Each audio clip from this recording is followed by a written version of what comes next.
Hold on to your butts.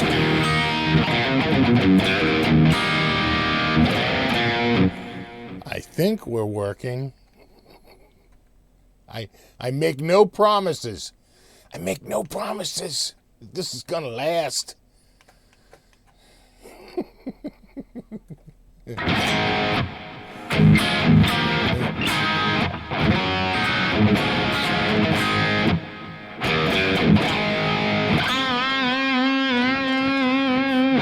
Am I still here?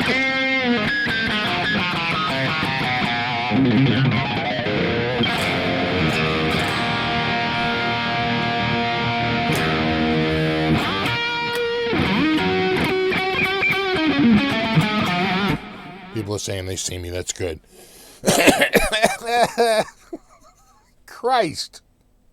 That was like 3 reboots in a row. Why this reboot worked, I don't know. This may just freeze up. I really don't know what's going on.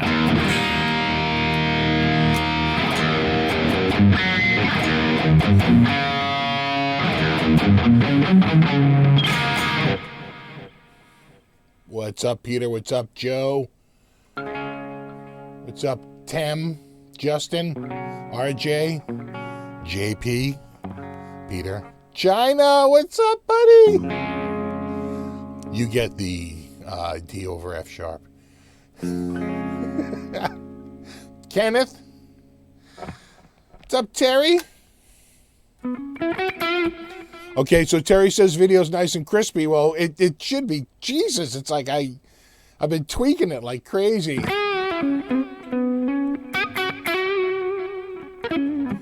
Double R guitars, Fernando, Gary. Gary says good picture quality too. Good. No, you rock, Steven. What's up, Ben? Das Metal. Nice.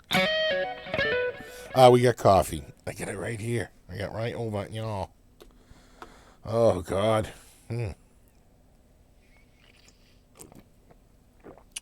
You're so far away. Gonna bring my coffee closer, 'cause it's far away. Here we go. Ed Axman.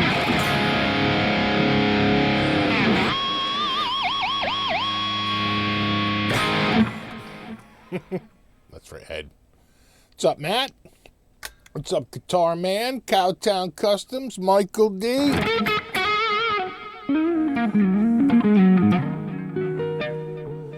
Justin, Mickey.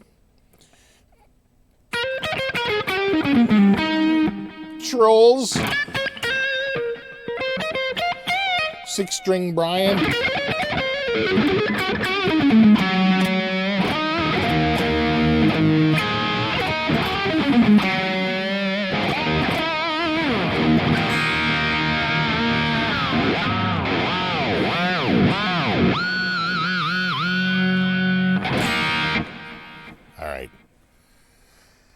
And scene. Okay, people saying it sounds good. Look like Steve from Baltimore today. Yeah, good. Look at that thing. Am I still hearing myself? Good. I worry. Oh. It's all good, man? Good. Because it's Saturday? Good. Good. Nice to hear. Nice to hear. What's up, Mr. Jam and Jerry? Star Guitar Works. Star Guitar Works says it sounds killer. I appreciate that. Thanks, buddy. New software. So not Windows, no. God, Windows. Don't make me come over there. I'm almost afraid to even restart new software. You know what I'm saying? It's like, do I dare even do that? But yeah, I got Bias Effects too, and I got a video coming out on Monday about it. I come up with some stereo rigs for it. I needed to come up with something new because it's like been done to death. So they laid a copy on me, and I was trying to think up a video that hadn't been done. The weird thing about Bias Effects 2 is that it can be like a true stereo rig, but it just depends on how you place it. I go over it all in the video on Monday, so just check that out. And thumb it up because they'll be watching, decide if they want to work with me.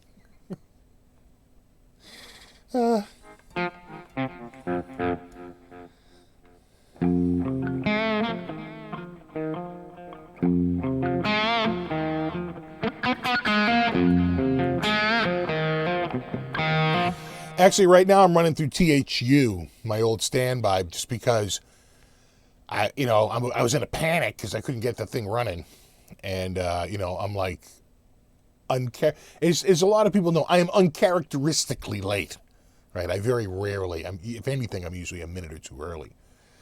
So, yeah, I don't know what it is. I don't know what's going on with it. I can't guarantee it's going to stay going because it froze up like 3 times in a row. And it just keeps turning blank and black. One thing I did do was, even though I did have the permissions on for the software, I opened up even more permissions on the camera. Just because it felt like a permissions issue, maybe? Who knows? So I'm not running Bias now. I do have Bias FX 2. It's got some cool stuff in it. Bias FX 2. You know what I'm realizing? I like it when it has the effects in it. Right? So like Bias Amp, even though it sounded good, it's like, oh, there's something missing. Yeah, it's all the effects. I kind of like the effects. And when I'm missing them, I miss them. It's probably, that's how it goes.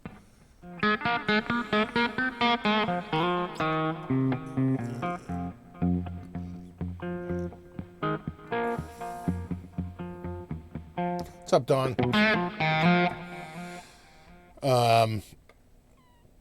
Yeah, so we were kind of warm. We had this weird, for Halloween, we had this warm front blow through. We literally had the air conditioning on. The dew point, the temperature got up to like 70 degrees, and the dew point was like right behind it at like 68. It was muggy. We wound up putting the central air on and, cooling it, putting the dehumidifier on. But that all changed in the day because it got crisp. The dew point fell very quickly yesterday to like the mid 30s, and now it's down in like the mid 20s, which is that's crispy air. That's a negative Celsius number, right? That's like a minus 10 degrees Celsius or something like that for a dew point. So that's real friggin' dry. What's up, Steve? Stefane? What's up, Tactical? Just all the guys are here. I love this.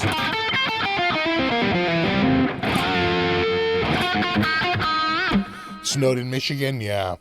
Yeah, we don't have snow here or anything. What am I running through for a rig right now? I don't think I'm running my normal rig. I am not. I'm running right now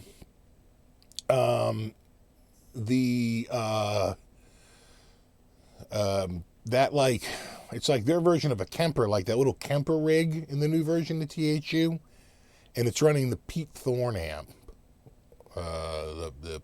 It's like the Pete Thorne Channel 3,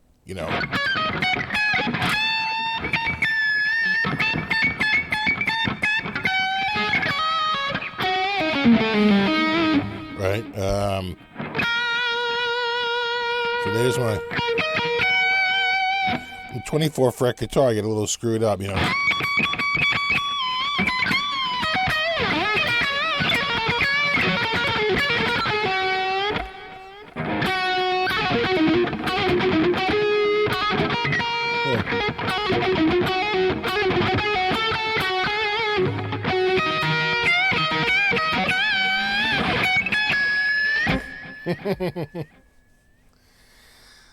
Oh, thanks, Pez boy.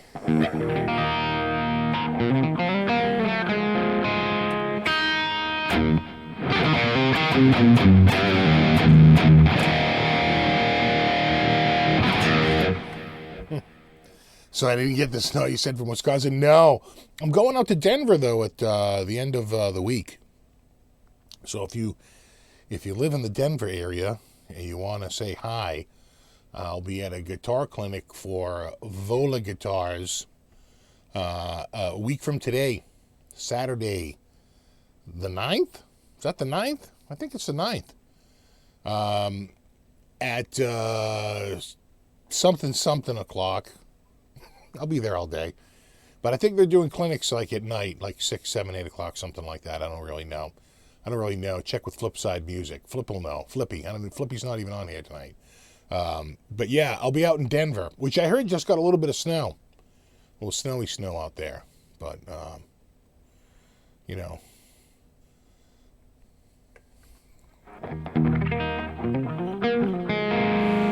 Should be good.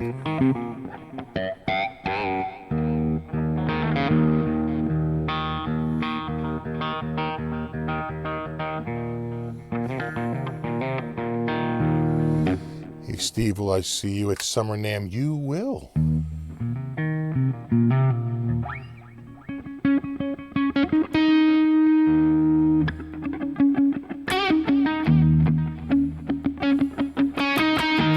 What's up, R2, R3? Cheers.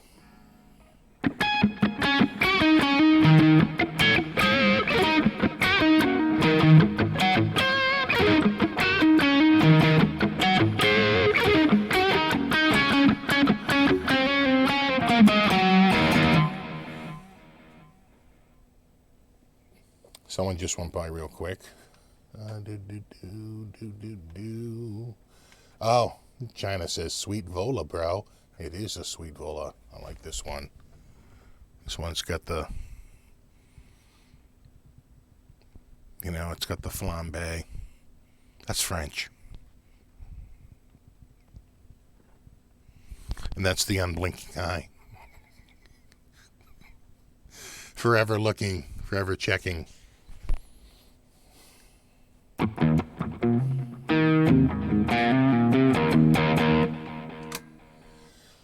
Hey Steve, what's that acoustic? Max Josephson says, hey Steve, what's that acoustic? This is an awesome acoustic, actually. This is an Epiphone master built.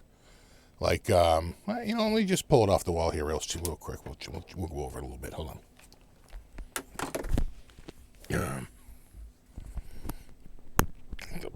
Hold on. I'm gonna put the volume down so I don't pop your ears with this. Hold on.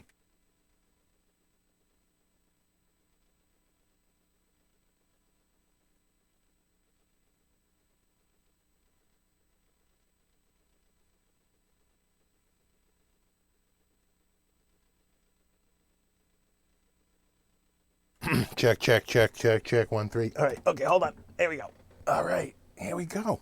All right. Yeah. So I don't know if you can see that, but that's like abalone. That coming out? See where it says Epiphone and like deluxe and like master built? That's all abalone. I'm not abalone, mother of pearl. Abalone. Mother of pearl. And it's got the cool inlays. And I don't know if you can see it. I don't know if I can get it to come out. Oh. Can I do it there? No. What about? No, not really. Not really. It's not bright enough. Oh, maybe right there. Right there.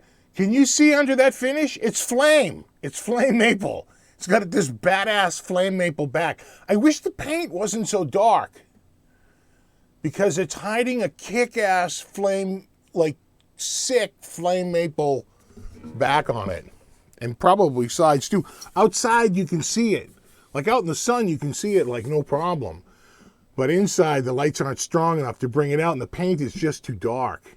They make a natural one. If you want to see what it really looks like, just go to their website and check it out, the Masterbuilt.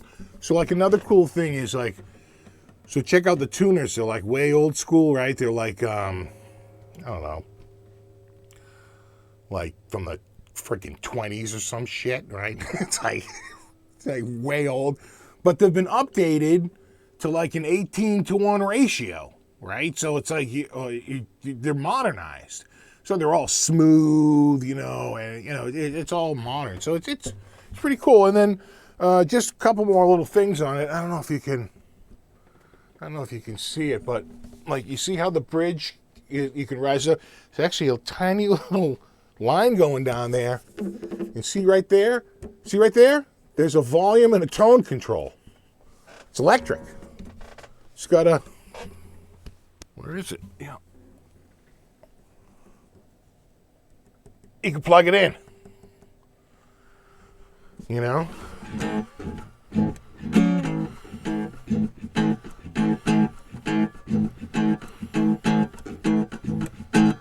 gotta have faith. Right? But you have to do that. It's all George Michael songs. If I could touch your body, baby.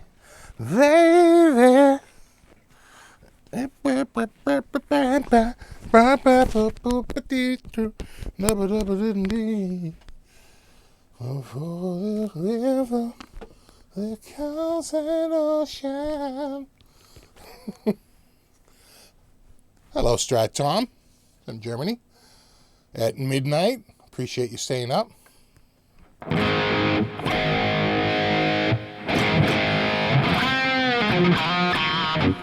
Nice. Am I get this on here correct? Yeah. I feel like it's a little far away. And then we get that on there. And on there. And on there.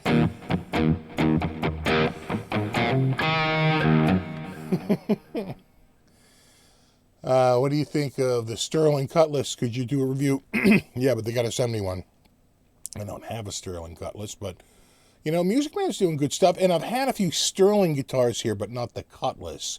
Buddy brought over the, what's the Van Halen one? The Axis, I think, right? The Sterling Axis. And maybe one other Sterling, like the Music, the JP, right? The Majesty. I think I've played those. But I haven't done the Cutlass. See, Zach.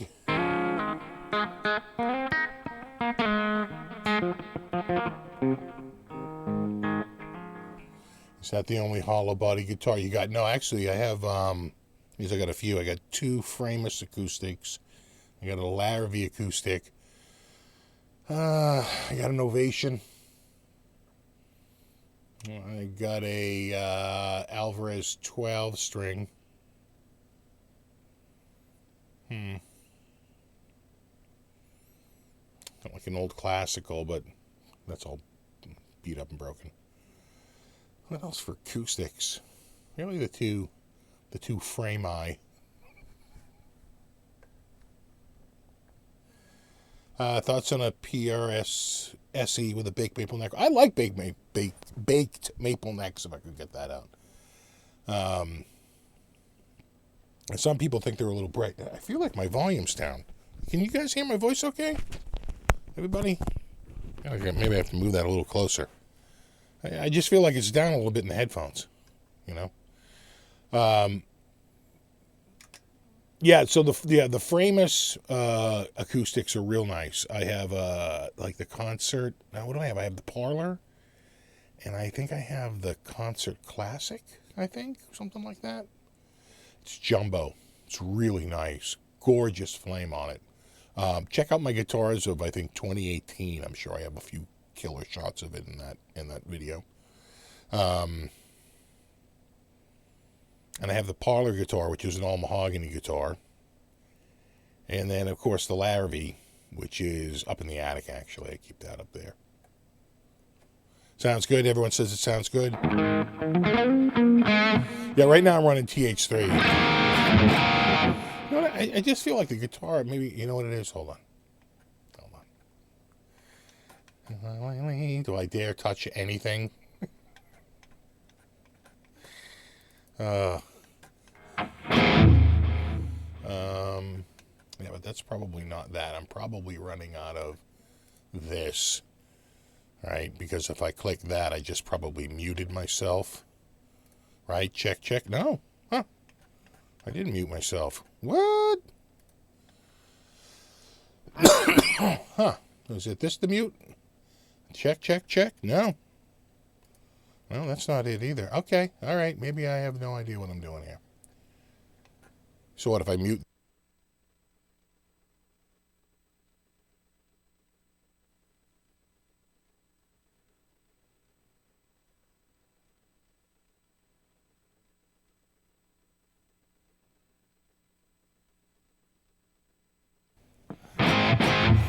Hold on.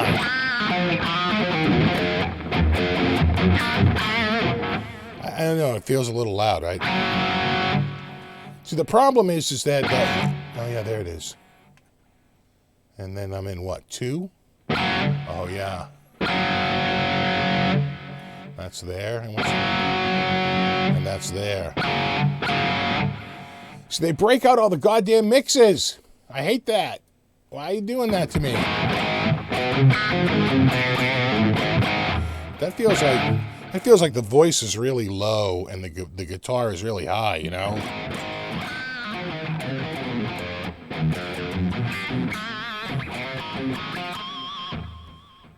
Let me bring those down a little bit.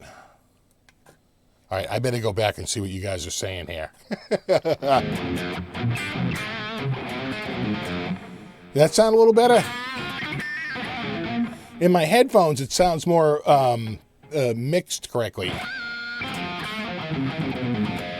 Right?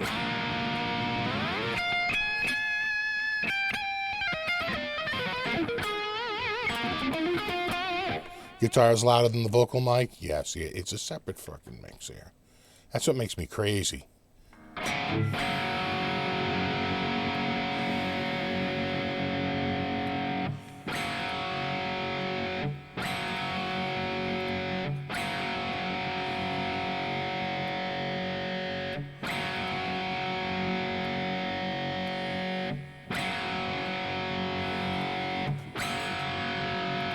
See if that's a little better.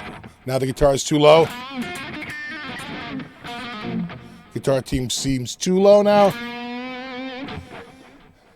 Like right now. Just say when Steve, man.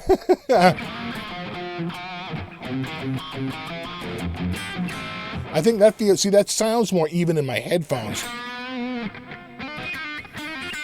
Check, check, check.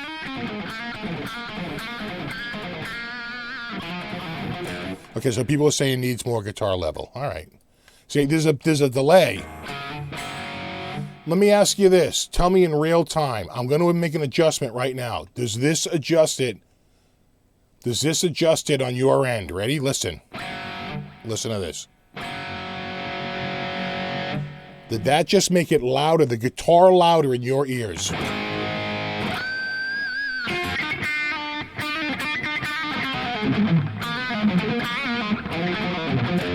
Did that change, just change it in your ears? Because if it didn't, then I have to go to another dial to dial this in. That's what I need to know. So I just made a change. It did. It did. So that did make it.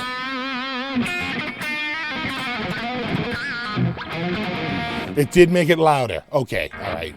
But you want it even a little bit louder? Check, check, check, check, check, check, check, check, check. 1, 2.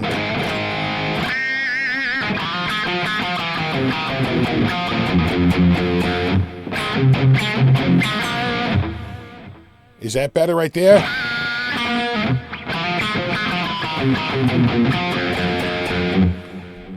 All right.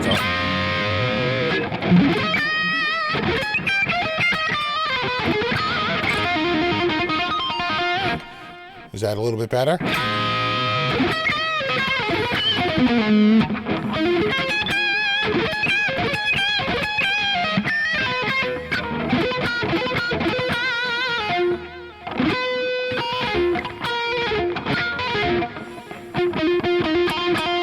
Check, check, check. 1, 2.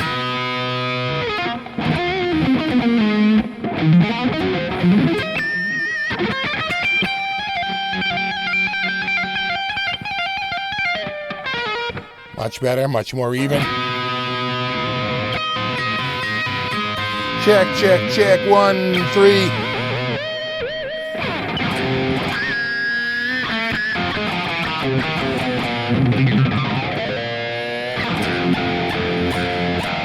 Well, China Guitar is rating at 11, which is his highest rating.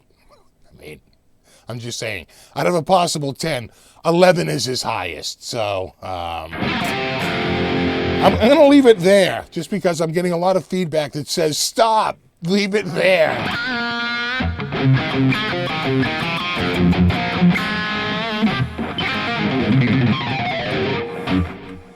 My voice should be a little louder than the guitar.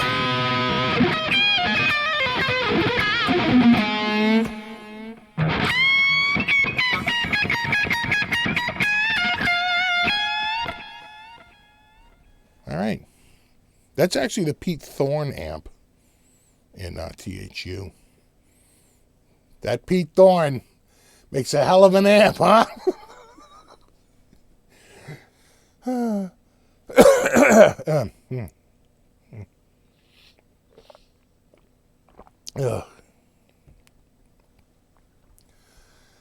Yes, quite. I got my grippers. Don't make me come over there.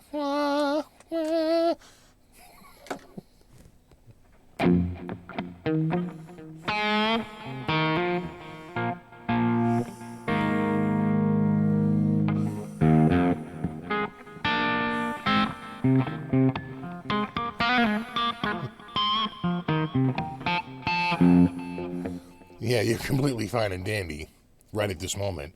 But the million-dollar question is, are you wearing pants? I think we both know the answer to that, don't we? No.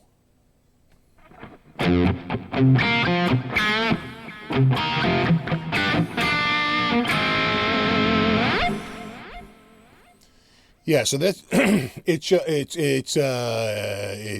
TH. No, can I see? At the risk of colossally screwing everything up, should I? I'm not. You know what? I'm not even gonna touch this. I'm not even gonna mess with it. I was gonna try and do a screenshot where I'd show it to you, but I'm just so worried. I mean, do I dare?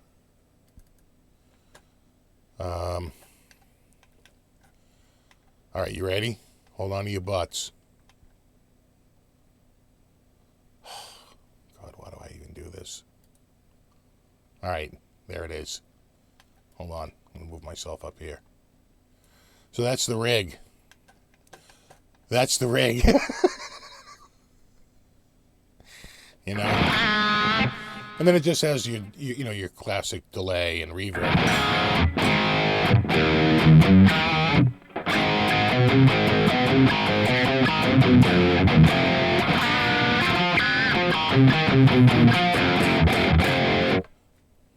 And then, of course, the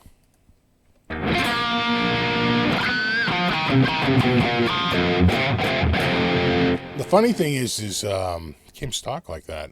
All right, I'm scared that I'm going to lose my rig, so I'm unrigging it. Like I don't want to tempt fate with a picture-in-picture.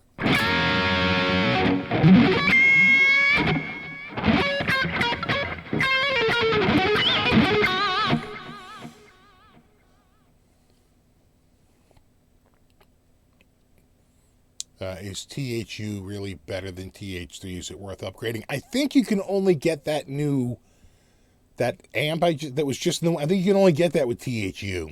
I think U stands for universal because it does the profiling and the modeling, right?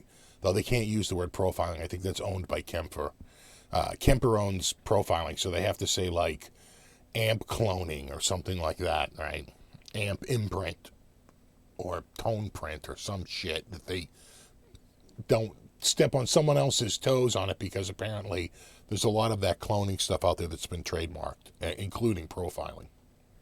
So, which sounds descriptive. I don't know how they could ever get a trademark on profiling, but apparently no one wants to touch the word. But that's I believe what you're hearing is a profiled amp.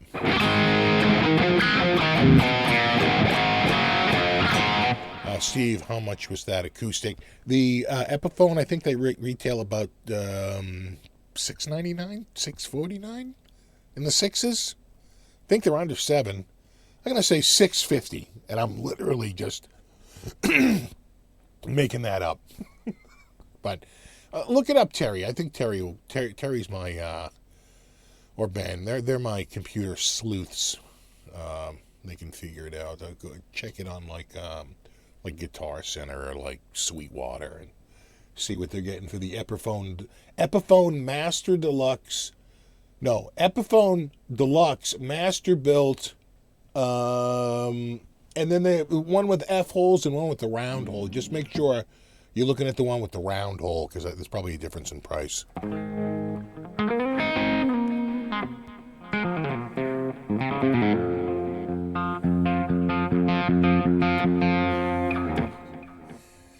So yeah, if you're out in Denver, a week from today, I'll be there. So you can show me a bunch of your favorite dispensaries.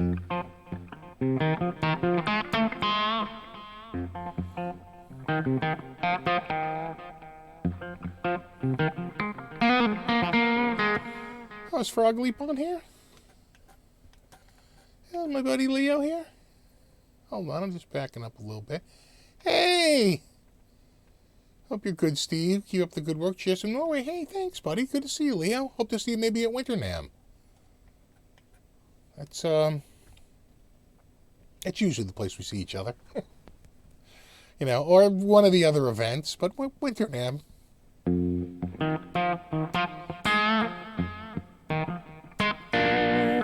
Okay, so Krellbar says $6.49 on that.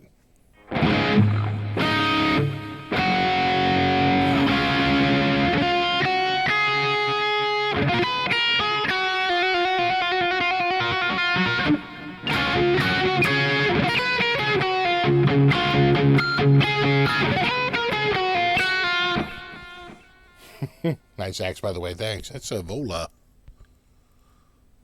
I wrote a song about it.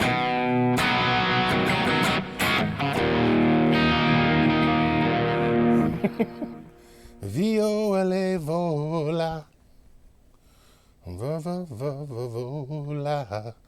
When you come into South Florida, you know, they had flights out of Boston yesterday for a Halloween special. I could have taken a flight to South Florida for $31. But I was like, it's like I need more notice than that. I can't take those last minute flights like that. But yeah, you'll get to, I'll check into that because I got some friends from down South Florida, down Sarasota, on Sarasota way. And I have some friends from Boston who I went to school with who moved down to Boca Raton. So, I got friends down there to visit. I could make a South Florida trip.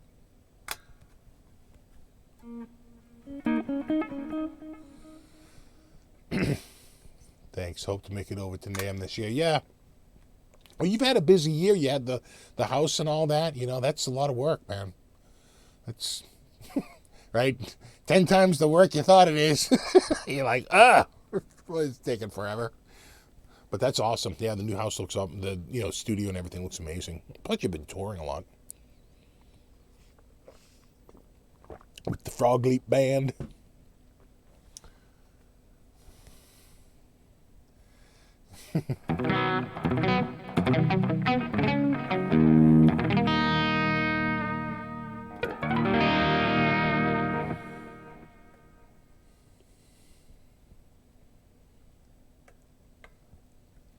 I'm just looking for Steve, are you familiar with head rush processor effect pedal? Looking for something new. I am. I haven't had a chance to check one out. Over my shoulder right here, right there, is a Boss GT1000. That's really the only modern effects processor, other than the software effects processor, that I have right here. And I really dig it. So, if you're looking around, Head Rush is about the same money, right? I think they're about $1,000, $999. So check into the Head Rush and then maybe check out the Boss. I think it's the only one in that market price. Once you're going to go to Kemper or Axe Effects, it almost doubles. You might be able to get the Axe Effects floor model for $300 or $400 more, $13.99 or $14.99, something like that. But I don't know if anybody's doing anything hardware-wise around $1,000 other than the Boss GT1000, the Head Rush. Those are the first two that come to mind.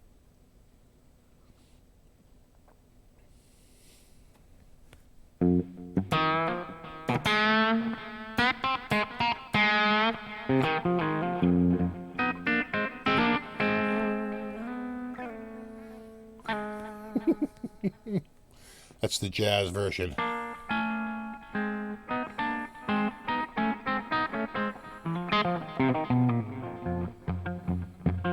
What's up, Frank?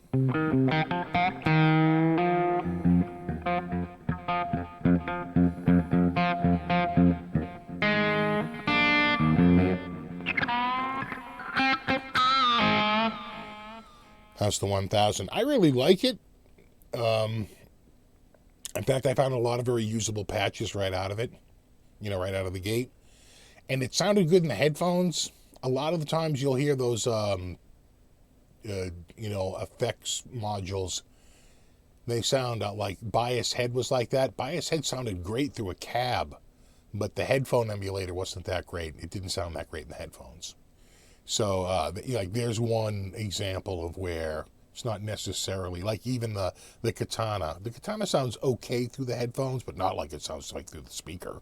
It sounds much better through the freaking speaker. Like, miking up the speaker is a better way to go than, sometimes using, like, this straight-up line out with some of their, speaker emulation software. I like it. I like the Boss a lot. I'm a fan. Again, though, it's an effects unit, and it's very got a lot of effects. So, I think going through and maybe stripping out some of those effects and just coming up with some straight-up patches would be a good thing. And the other good thing about it, and they all do this, but just one good thing is that they do the firmware updates every once in a while. It's like getting a whole new unit, because I think the first firmware update they did, like, you got a bunch of new amps and a bunch of new ways to output, like output routings, which is awesome, right? It's literally changes the functionality of it. And then the second update they did added bass support, so you got like bass amps and bass effects and bass speaker emulations and all this other stuff. So, as long as they keep those firmware updates going, it's pretty cool, because you're always getting like a slightly better device with every update.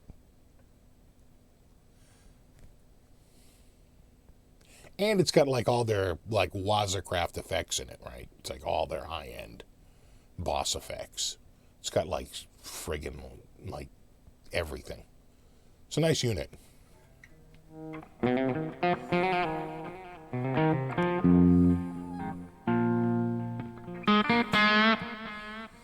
Cowtown's Custom says, new Fender Tees ad. Know anything? I don't. I'm not an insider with Fender. Even if I did, I'd probably be under an NDA. And I probably wouldn't be talking about it anyway, because you don't want to burn that bridge. But it looks to me like a deluxe / elite series, right? It has the metallic, right? The metal laser cut emblem that's affixed to it, right? It's not a decal. It's like an emblem. And it's got that new sculpted heel that everyone's talking about. We're like, oh. I know you're doing that. So yeah, it almost feels like a little bit of a shred machine. Well, let's see if it's got like a compound radius or something like that. It'll be very interesting to see what they do with it. It's probably going to be a straight up 2-point bridge, right? It's not going to be like a Floyd Rose locking bridge or anything like that, but it'll be interesting. I think it's going to be a deluxe, or / elite. I think they're going to call it they're going to call it the Ultra? Is that what they're going to call it? They've already done that name before. Steve, could you give your thoughts on what kind of guitar I should get for dedicated C# standard tuning? Standard versus baritone length. Yeah, well, a longer guitar would be in your better interest, right, than a shorter one for C#. Though I don't even really know about that, because wouldn't a shorter guitar be... I think about that. No, the strings would be too floppy. I don't do a lot in the C#. That's better for even a guy like Leo, right? He plays in that more than I do. Or like Fluff. I don't really do that. I'm probably in E flat right now. That's about as low as I go. Maybe drop D, but not even really all that much, to be honest. Kind of an E to E flat guy. That's about it.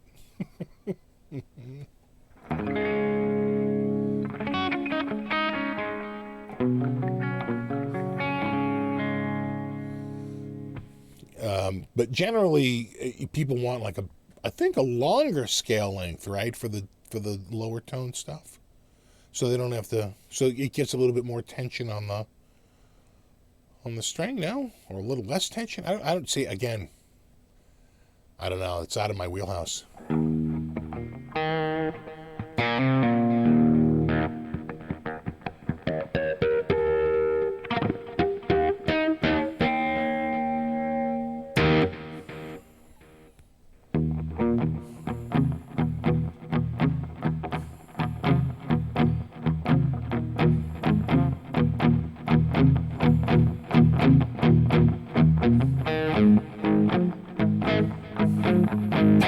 I feel like I'm out of tune.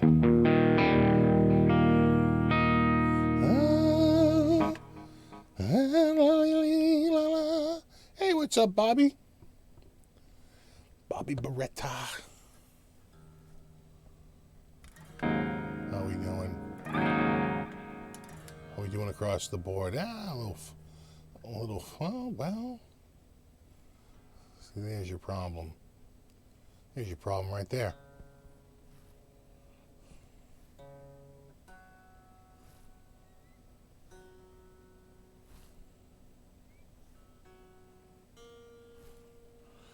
Welcome to the tuning channel. All tuning, all the time. Where we like to tune guitars and keep them in tune. That's what we do. The tuning channel. I know I'm running out of space here. We gotta get this in tune. Well, this might have to be in relative tune instead of perfect tune.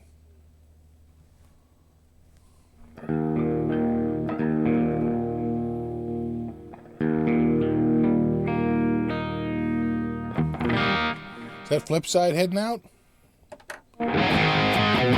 See you in a week, bro.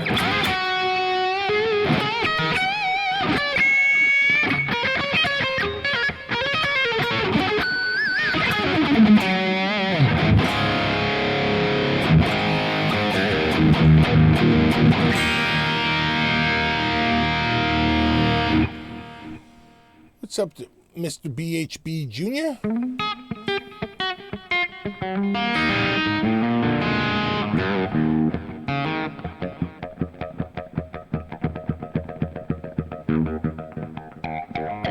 I know, Bobby says, do you tune your B slightly flat? I don't. I probably should, because I tend to do more with fretted than open on the B. But yeah, the whole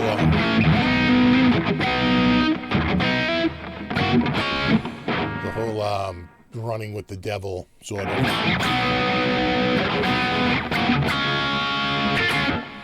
You know, getting that right there. But then a little off.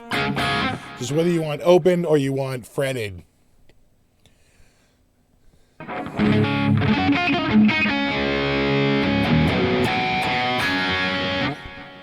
So how are you doing on this cold night? At least for me. Yeah, I know it's cold here too. What is it? It's I think it's down to like 43. It's gonna probably get down to about 30, 32. That's around 0 minus 1 Celsius. Well, right now the dew point is in the 20s. That represents the potential low. So if there's no cloud cover, that's, you know, where the temp can get to. It gets down to the water content.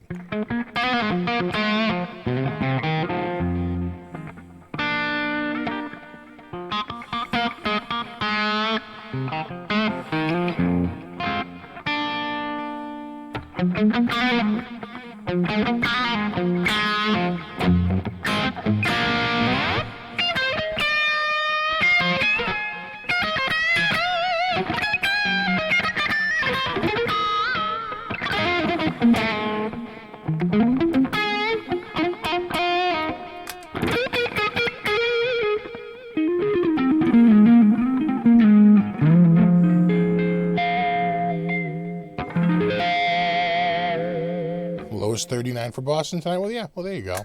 That's in the city, though. I'm out in the suburbs. And I'm in a bit of a valley.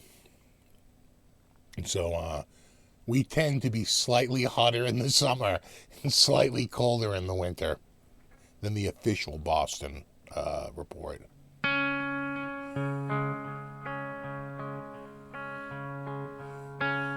Down by the river says we just had our first frost in central North Carolina.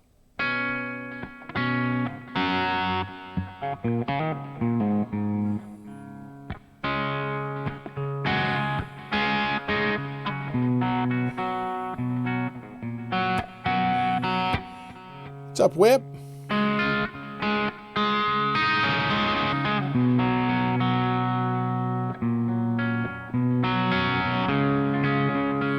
Yeah, my wife and kids went out to go see Joker. So they're off at the theater. I said, I'll do a show. I wasn't planning on it. I'm exhausted because I did a whole bunch of friggin' leaves today. Am I on the neck for that? Was I on the neck? That might have been the, There's the neck.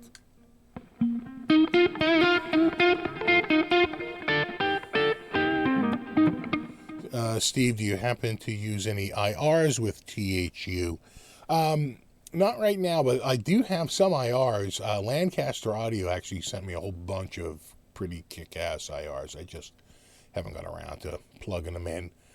The bottom line is that THU has some pretty damn good sounding cabs, and they're all based on IRs anyway. So there's that. We could try the other software. I make no promises that we're not going to lose everything, but I could switch out the software if you just want to hear a few patches out of bias effects. I could switch to it and we can check it out. If you want, we don't have to.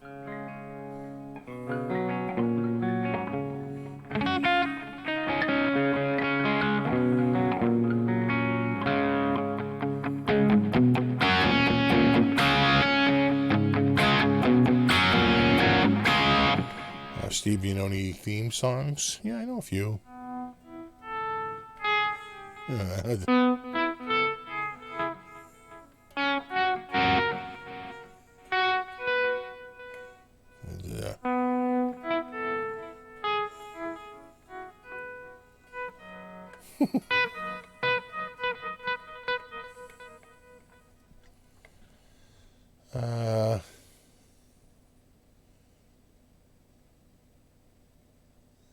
How about a short flurry of pinch harmonics?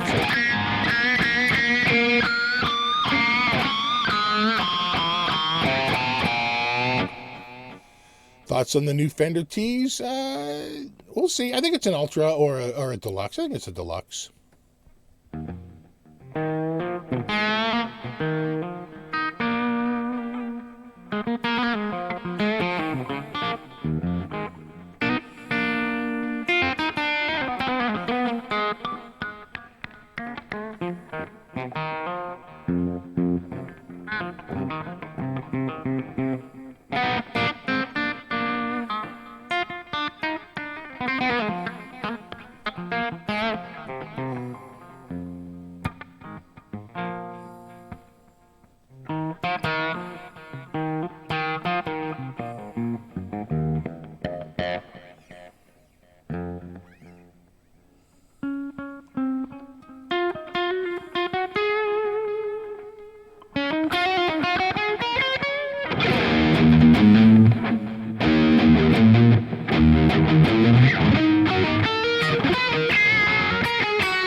That song was so cool back in the 70s, man. Do you still have the chibi with the blackouts? I do. I don't have the one. I don't have the amber one anymore. I gave it to Bobby. And the last time I was over his house, which was a few weeks ago, he pulled it out and it was unrecognizable. He put another pickup. He put like a third pickup in it. It's a triple pickup now. So that video with like 1 million views, right, of that amber colored Chibson, that guitar doesn't even look like that anymore. He pulled the pickguard, the pickguard off. He put a third pickup in it. It's completely different. Ever thought about a Sir? Yeah, Sir looks nice. You know? They definitely look nice. And, you know, the friends of mine who have them, like, swear by them. I'll tell you a real quick Sir story. A buddy of mine bought a Sir used. And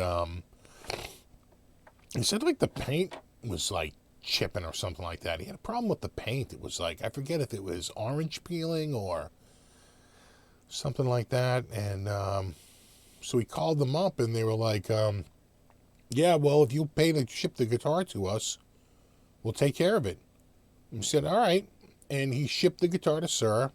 He said it came back, like, you know, a couple of weeks later with a brand new, it looked like a brand new guitar, like from head to toe. And he didn't pay anything for it. Now all he had to do was pay the shipping out to Sir, and Sir paid for the shipping back to him. And he bought that used. And the guitar is gorgeous, like a brand new guitar. So that's some pretty good friggin' customer service.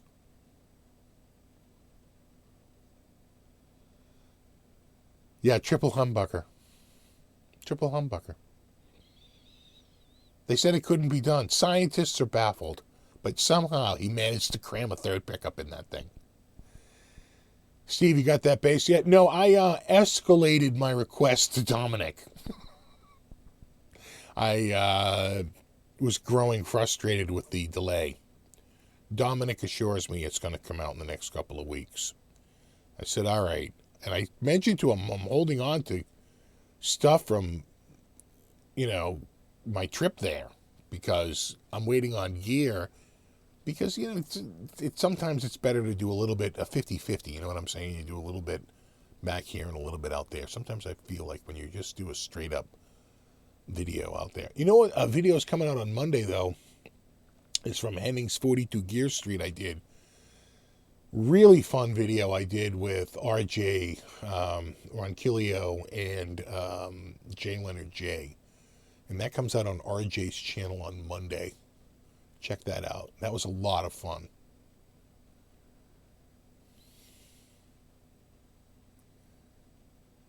Hello, everyone. I spent the day at the Cider and Whiskey Festival, so not at my best moment. It happens. It's all right. The point is you gave it your all. You gave it a good effort. And that's what matters.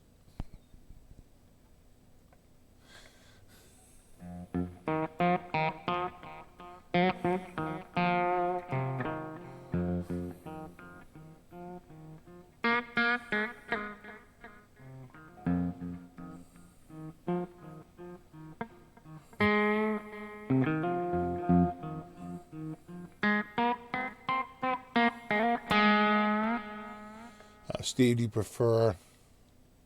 Hold on, I went by a little fast here. Steve, do you prefer Ibanez Superstar style, like the Andy Timmons signature, or the Friedman Vintage S? They're a little different. That Friedman's probably going to have, well, see, I don't even know anymore. I was going to say the Friedman probably has a slightly larger neck, but I'm not even positive on that because Ibanez has gravitated to a slightly larger neck profile with their AZ series.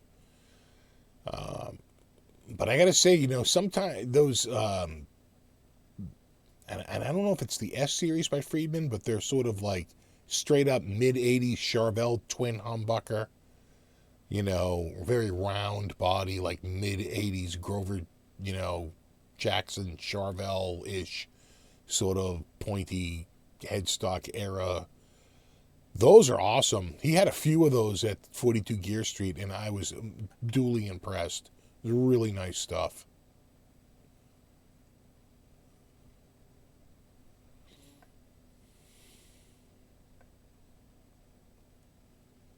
Hold on. Well, in my defense, I definitely drank the admission fee. Well, there you go, right? You gotta drink your way past that cover charge. All right, or it's a waste of money. All right, you can go down to the local pub, right? Or to the, even better, just to the liquor store. This is where you're gonna get your best bargain. But yeah, no, I hear you. They used to have a beer fest in Boston, and let me tell you, back in the early '90s, when like 1990, 1991, 89, 90, 91, going to that. Oh man, the beer that was, oh God, beer fest. It was insane. It was insane. So combination of a lot of beer and a lot of vomit.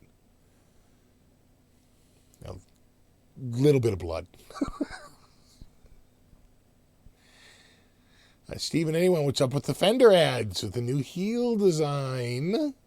Is that designed to compete with PRS? Quite frankly, it looks to me more like to compete with Charvel, which is under their umbrella. Yeah, it kind of looks like is it the Dinky or something like that, or even like the AANJ, right? The All Access Neck Joint by Ibanez, right? Just a rounder, kind of a rounder thing, a little slanty, a little rounder.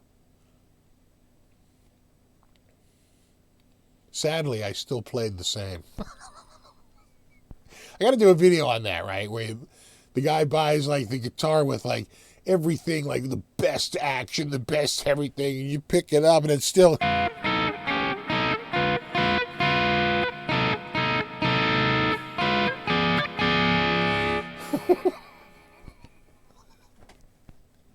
Talent not included. Yeah, trust me, I've bought a few guitars with a whole lot of dreams in mind that never panned out.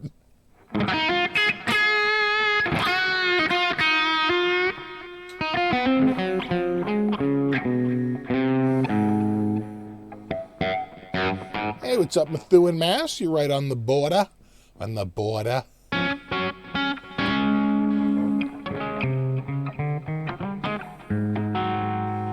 Got a few friends from, what's up there? Phillips Academy.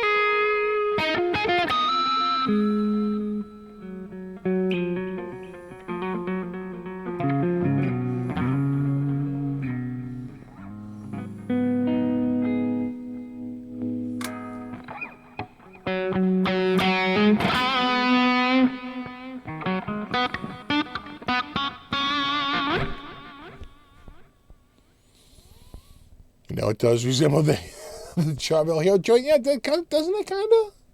Right? I just, like, who's borrowing from who on this? From whom? I'm sorry. Where are my manners? God. You're taking the cover off that goes over your springs a must? Not necessarily. I think a lot of people do it so that their shirt or something would just hit the strings a little bit and deaden them. I'm a big fan of getting rid of the trim spring reverb. It really annoys me. If I want reverb, I'll add reverb and how I want it. I don't like that uncontrollable spring reverb that you get when the springs really ring out. So they make some coated ones. I think they're starting to make just straight up plastic ones now that won't. The problem with them is that they're metal and they're vibrating. Your goddamn pickup picks them up, right? Even though it's on the ass end, you can still get through the wood. Magnets go through wood. So mine's on the back there, though. Look at that thing. That's a nice That's a nice slabola. I tell you, man, this guitar is really nice. Look at that thing. I'm in awe of it. Nice. Nice. Yeah, Proteus says I put foam under the tension strings. I do the exact same thing. You know, a little bit of foam. Quite frankly, the foam that comes in DiMarzio, not DiMarzio, Seymour Duncan pickups, they have like little foam sheets in there. Those work really well. Sometimes you could take them out and you could cover them with one of those rubber shrink wraps and just shrink it slightly. But there's all kinds of ways you can do it. You can get ones that are vinyl coated. There's all kinds of different ways to do it, but it's really annoying. I can't go to Phillips Academy. My parents are on TV fashion. Yeah. Now, I worked with a few kids from the academy. It's funny because one of the kids I was working with was a White House intern at the time of Monica Lewinsky, and there was a photo of him in the shot, and there's Clinton and there's Lewinsky, and there they had it on the kitchen. Where's Ronaldo? I was like, where's Waldo? Guy Ronaldo. Where's Ronaldo? They're like, there he is. I was like, holy shit, that is Ronaldo. He was a White House intern. Oh, that was an interesting group of kids.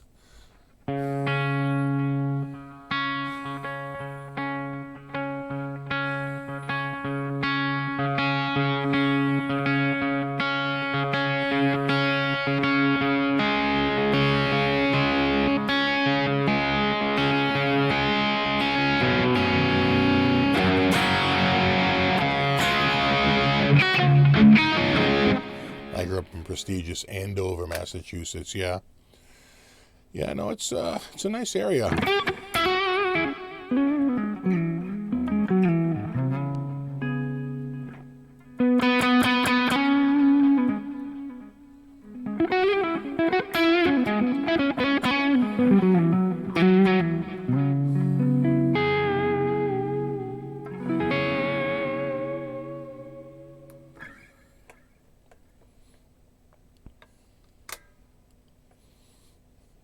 Did he get a PJ?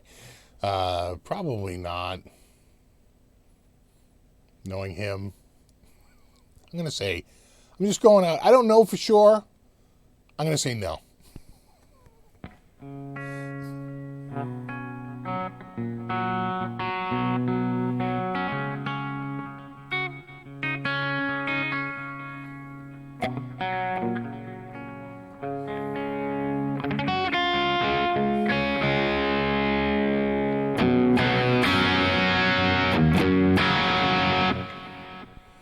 Andover, that's where the Internal Revenue Service is located, yeah.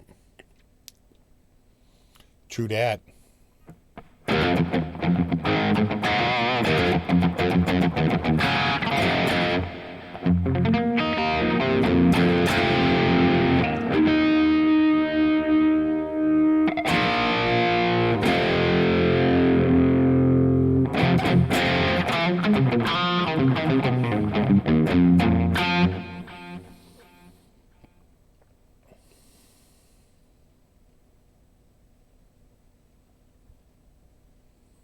Michael says that ebony fingerboard looks impressive. It is impressive.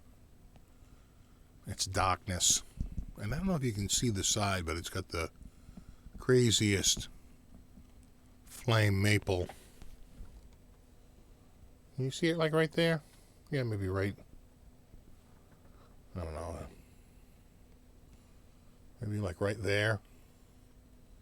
You can kind of see the flame, the flambe. Got this crazy flame maple binding. That's pretty sick.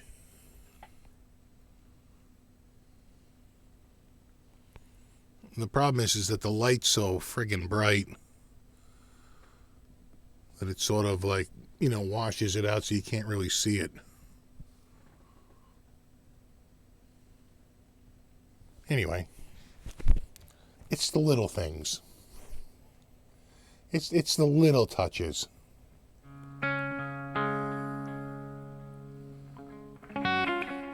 Steve, have you tried THU? I have. In fact, you're listening to it right now. It is flame binding.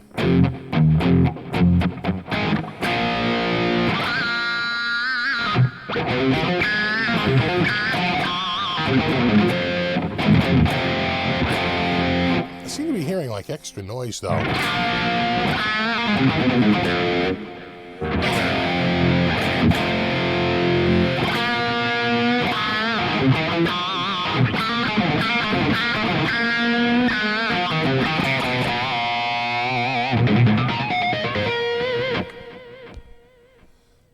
Anyway.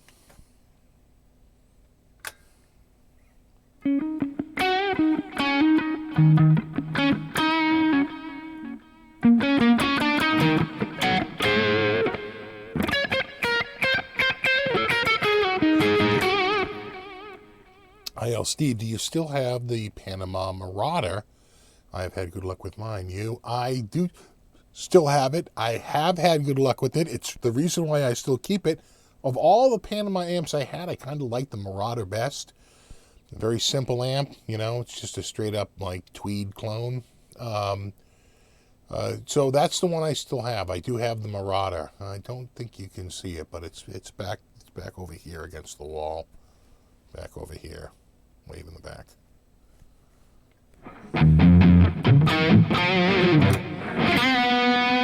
No, the frets aren't buzzing. You can feel a fret buzz. No, that's definitely the amp. Yeah, we could switch to maybe. You know what? They have so many sounds in here. That's their.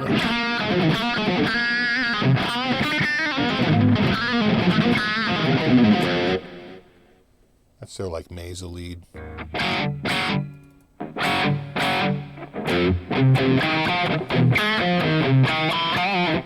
This is the. That's the one I had.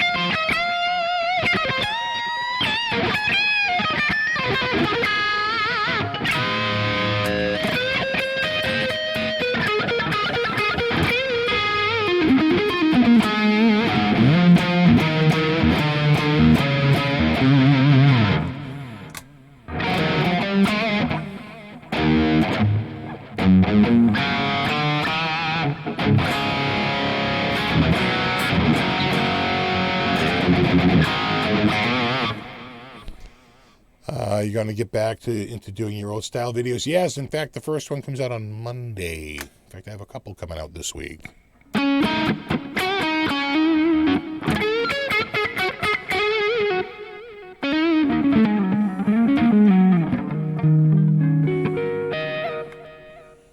No, you rock, Gregory. Steve, do you know where I can get? Do you know where I can find Indian rosewood for a body and neck? It's for my new Les Paul Custom. No, that could be a little tricky because it's rosewood. That gets it like infinitely harder. Now on November 28th, I think. This month, November 28th. An exception for rosewood goes on sites, but it might have to be a finished guitar. Or at least partially finished, so like neck products could be allowed. So the body might have to be already cut and shaped. I don't know if you're going to be able to buy a rosewood slab without having to go through all the paperwork, which is going to drive up the cost. But that might be a little tricky just because it's rosewood. Like any other wood is like easier.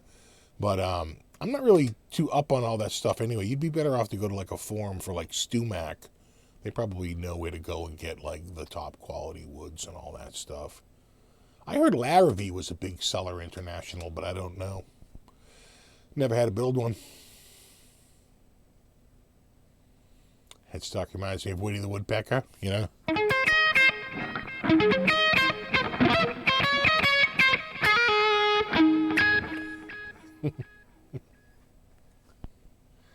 All right, let's see here. I used to like the topical stuff, like talking about current events and adventures in Costco. Yeah. Oh, God. Adventures in Costco. I'm so bad. I can't listen. So go find another line. That's all I'm saying. Actually, one of the things I'm going to be doing soon is bringing in a buddy of mine on drums with a real drum set. I have an electronic kit here, but he's not too keen on playing it. I don't blame him. But I do have a regular kit here, and I've been talking with the guys from Meinl to see if I can get... I don't need much. I just need like a basic kit set, like a set of hi-hats, a crash, and a ride. That's kind of all I need. Maybe 2 crashes and a ride or whatever. Really, a hi-hat, a ride, and a crash is all you need. And so I'm going to see if the guys from Meinl will hook me up and send out a set of cymbals for me. I think they make a pack. They make on their budget line that they have a pack where like you get every cymbal for like $400. So we're not talking very expensive stuff here.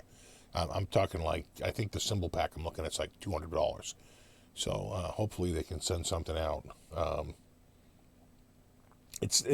Meinl's one of those companies that they're in with, like, I think they might do something with Ibanez and some of the distributing, and Ortega is another one of the distributing. Kind of weird, right? So it really just depends. It's hard to get a hold of people sometimes when you want to see if you can get a sponsor. But the kit is something I bought out of Guitar Center a couple of years ago. It's a DW, right? I think it's PDP, which is the UK version of DW. And I had a buddy come over, the same guy who's going to come over and help me with this, and he was kind of shocked at how good it was. He's like, yeah, this kit is pretty damn good. And he tuned it all up, and we had the gels for it and everything, and he got everything like tuned up, and it was pretty good. And Lewitt sent me a killer. You can see them right there in the box right there. Lewitt microphones. Here's another Lewitt mic right there. You can see a little box right there where my thumb is.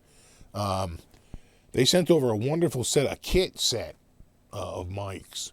And so we'll mic the kit up, and then I'll probably buy one of those plastic shields, right, just in a foam backing. So he'll have foam to his back and probably a clear plastic shield in front of him, just to isolate the tone, the sound a little bit. If it's really bad, I'll move him way down into the back corner, but I'd like to keep him right here if I could, not too far away, just to make it so we can all look at each other.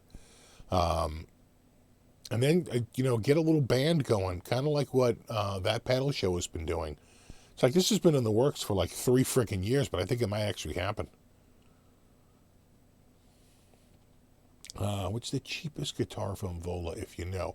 I think they have a few. I don't know that they have any models under 1,000, but I think they start around 1,500 and up, somewhere around there, 14 and change and up, right? Because they're either made in Japan or made in America. So they don't really have a made in Indonesia, low cost. So maybe 1,800, but I don't even think so. I think some of their, I think it's even lower. I want to say $14.99 or something like that. It's for one of their made in Japan, and it would be something without a Floyd Rose on it or something like that. It'll drive up costs. It'll be a simpler guitar, like a T style or an S style guitar, right?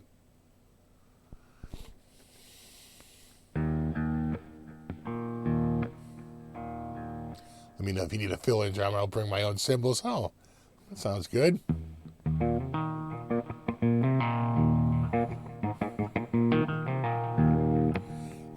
The guys I'm bringing in are top-notch. Top-notch. Way, way above my pay grade in terms of talent. So, it makes my work a lot easier because I can count on them to be, at the ready. So it should be good. I mean, even without a bass player, I could probably do some stuff with the drummer, and, be able to do some jamming a little bit. Should be fun. Yeah, no, they have really high quality guitars at Vola. Yeah, they're not. They don't have anything that's a low end import. It's all either made in Japan or made in America.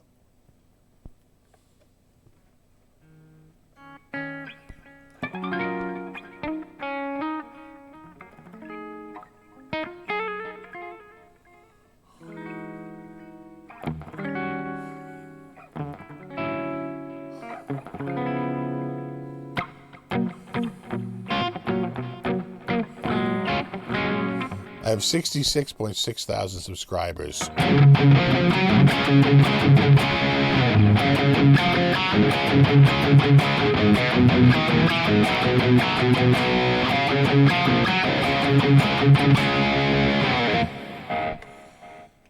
So if you want to hear my normal sound, like the sound I would use pretty much 90% of the time, it's this one. Sounds bassier now, huh?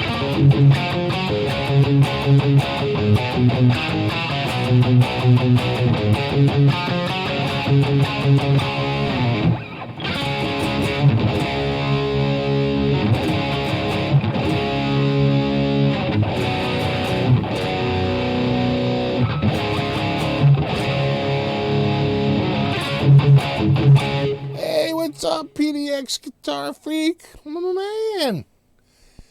Howdy, Steve. I've been eyeing some of the Volas, but it bothers me when they don't have fret markers. Same here. I got one with the fret markers, bro. I'm with you on that. I need the fret. I'm an old man. I need the fret markers. Preferably light up ones, which they actually have. They actually have a line with light up fret markers.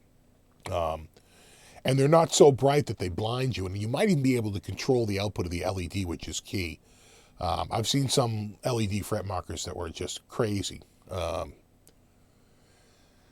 yeah, I'm not a fan of the lack of inlays. I'm with you, buddy. I'm with you on that. It's like big fat block inlays.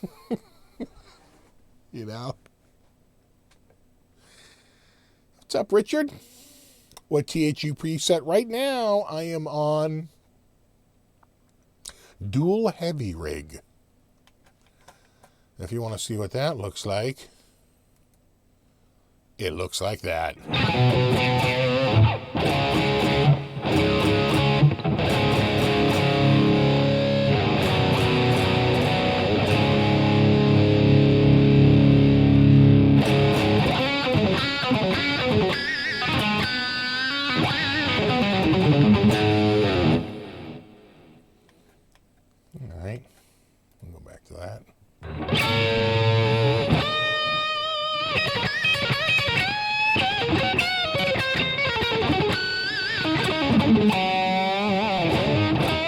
Yeah, unfortunately, PDX, they don't do a ton like this exact guitar.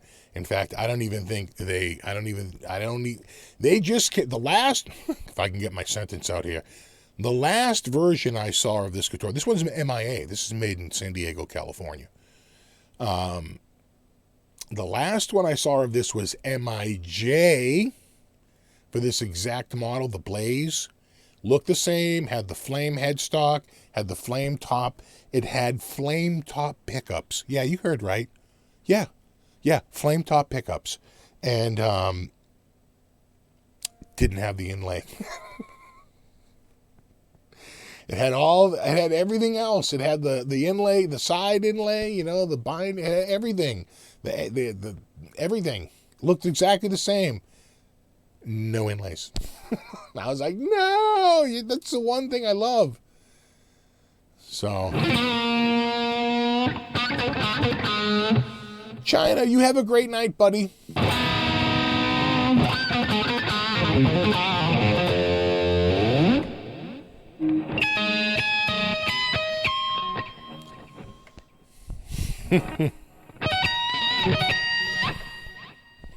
Check this out, PDX. I've been, if I could, what is it?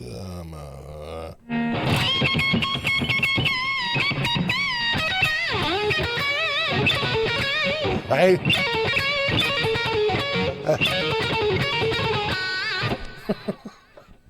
But when you do it, you go, I do it.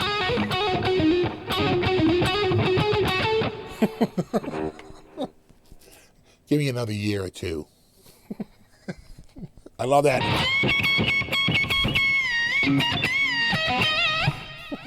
Do that all night, man. Oh, Ed.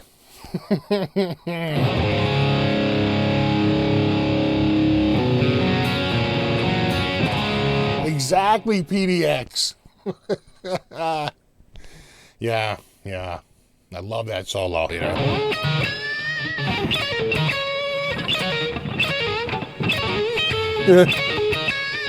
He just had this way of, it was almost like a rake through, you know.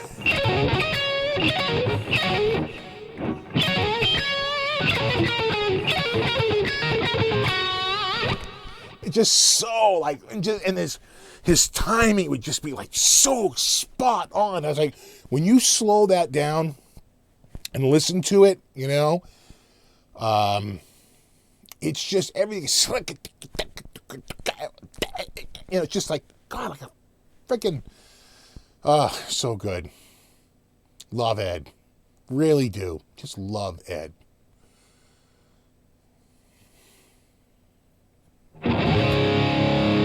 Hey, thanks, Caleb. Good to see you, bud.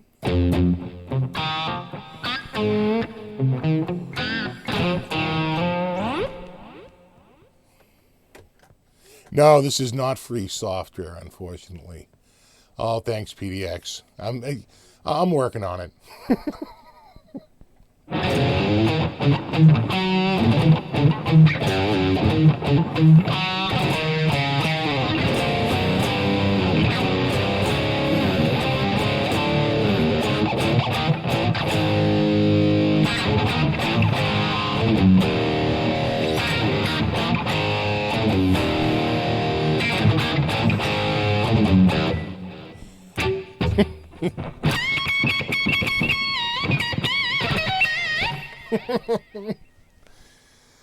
Yeah, like a metronome, exactly.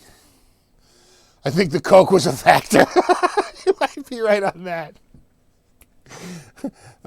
Nancy, get my cocaine dealer on the phone. Eazy-E's fucked up. He's got the 8-ball rolling.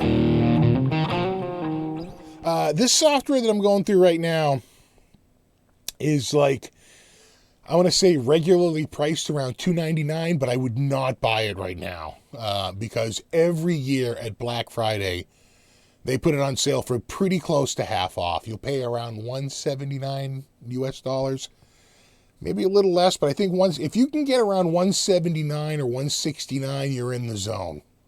That's about as good as you're going to get on the software. It has a $2.99 list. So that's where they try to sell it most of the year. But they're going to have a sale coming up. I guarantee that they will have a sale coming up for the software. So just wait and buy it when the time is to buy it right. But if you can get it for $179 or lower, you're doing good. You're not going to see it any cheaper. You can feel confident in buying it. If you're paying like $219 or even $199, I'd hold off because I've seen it for less, and I know they're going to do it for Black Friday. And it's only a few weeks away, so, you know, it's worth the wait. You'll save literally like $100.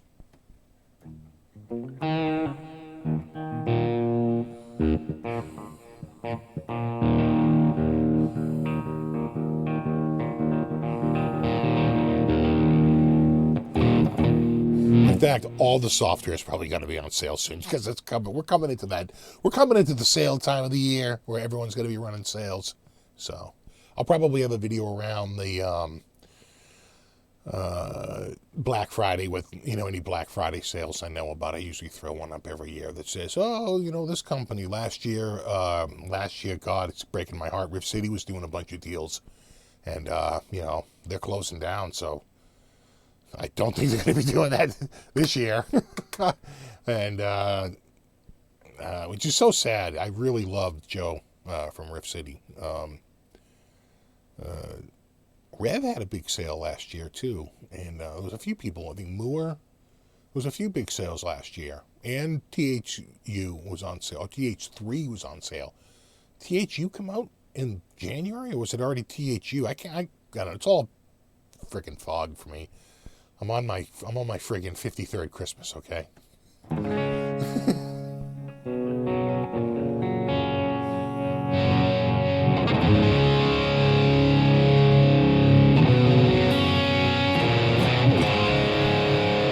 No, that's not a D'Angelico. That's a an Epiphone deluxe master built. Um, I think the deluxe is what they call it. The DE, and then there's a space and LUXE, right? Deluxe. And Krellbar looked it up. They run around 650. I have two here. That one's mine, and I have one brand new in a box sitting across the room. And for Thanksgiving, I'm going to give one away. It looks very much like a Thanksgiving guitar, doesn't it? Kind of goes well with turkey, maybe stuffing, mashed potatoes. I'm just looking at it over here, and it's very, very looks very Thanksgiving-y, right? It's got those earthy tones. So when I get back from Denver, I'll do a video on this, and we'll give one away.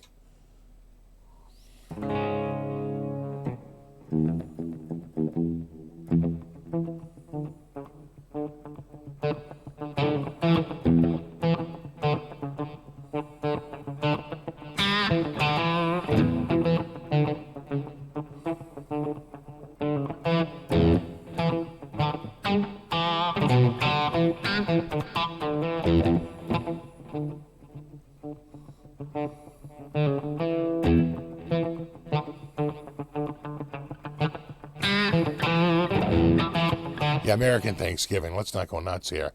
When was yours, Terry? Was it? It's in October, right?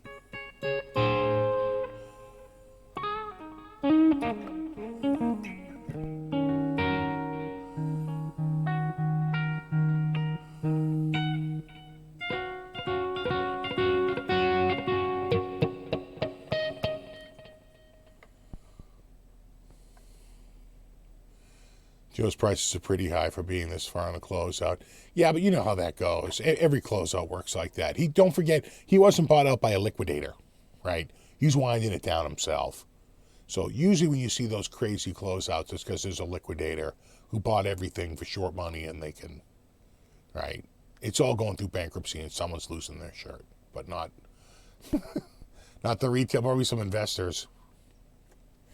Hey, Steve, what's Fender's new guitar? We were talking about that earlier, Ricky. We think it's like a deluxe. Just looking at the logo and how it's an emblem and not a decal, that says to me either Elite, Deluxe, or Ultra. Take your pick. They already have the Elite series out there, which replaced the Deluxe, right? Ultra? They going to call it Ultra? They could repurpose the name. Who knows what they're going to call it? Will it have a 12 through 14 compound radius fretboard? Probably not. But again, a guy can dream, can he? I feel like this is popping a little bit here. Pop, pop, pop. Went the 9 to the temple.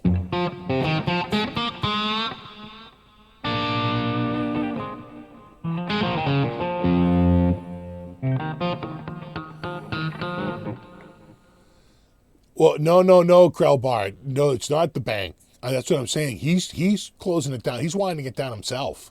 That's not a bank. He's not doing that. He's winding it down himself. So that's why I'm saying that's why you're not going to see the crazy deals, I think, because he has no incentive to do that. Right? Unlike when it goes through a bankruptcy and they're just looking to blow stuff out.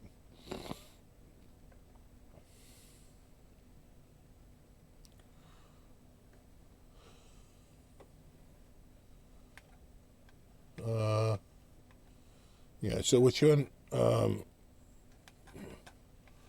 Someone said the modern clean? Modern Eddie?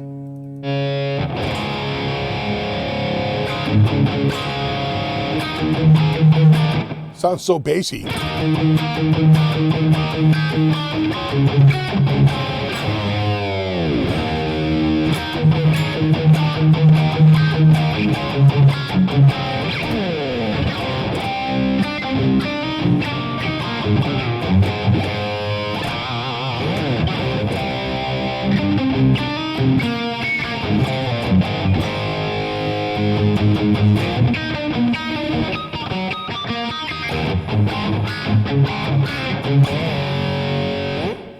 See, I think I like this better. I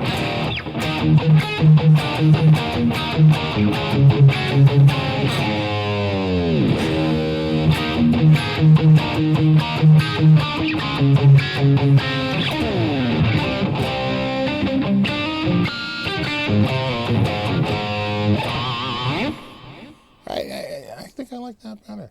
Or we could go to the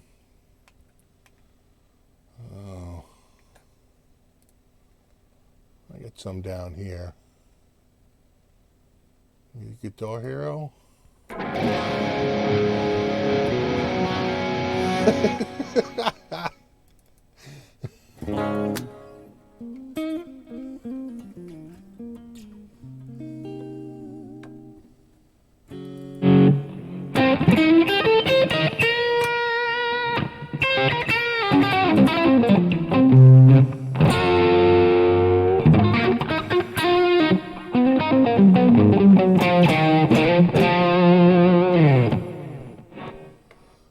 All right.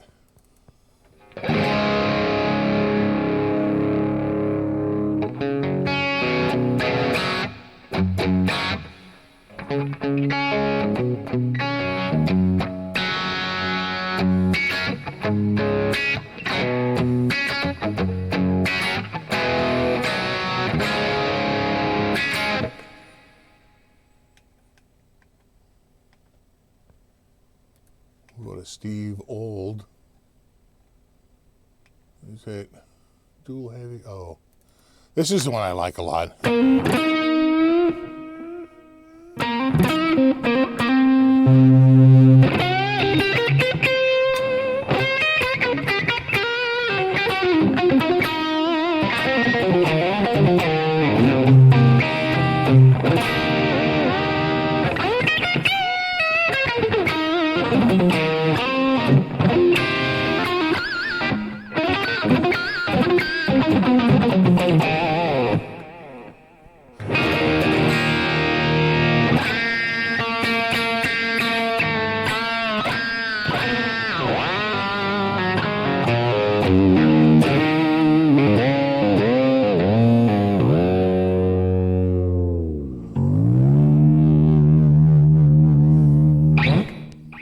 That's a good one too. You notice the delay is only on one side. And I forget, was it the Sir? Yeah, in warm lead.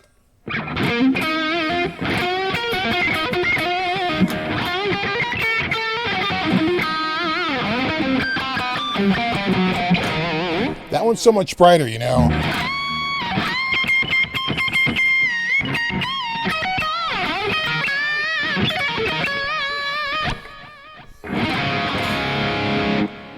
I still like, again, my original one is still,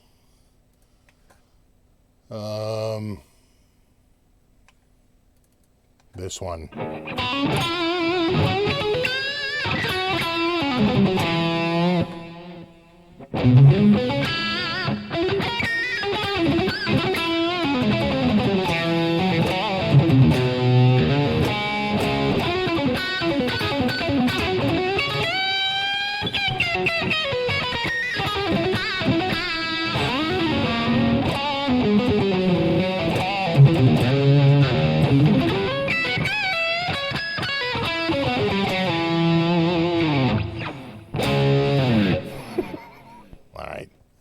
I'm going to go back to me.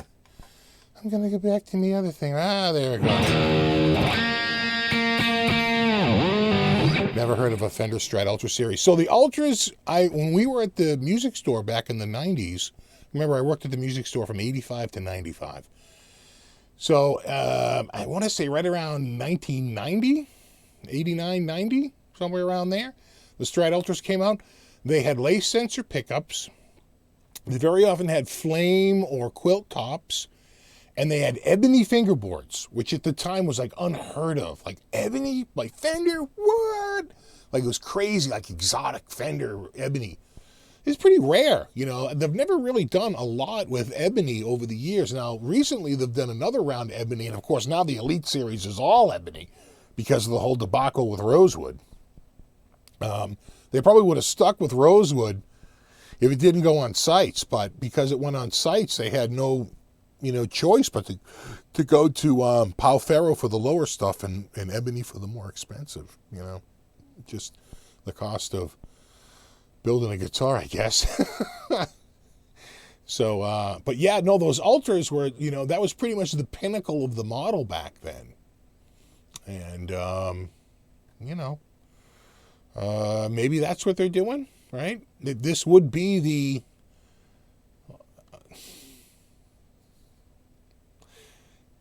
this would be the 30th anniversary. It's killing me.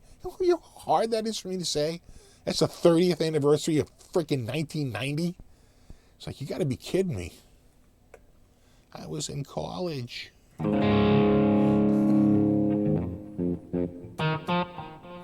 Yeah, see, Terry says it 1990 to 1998. There you go.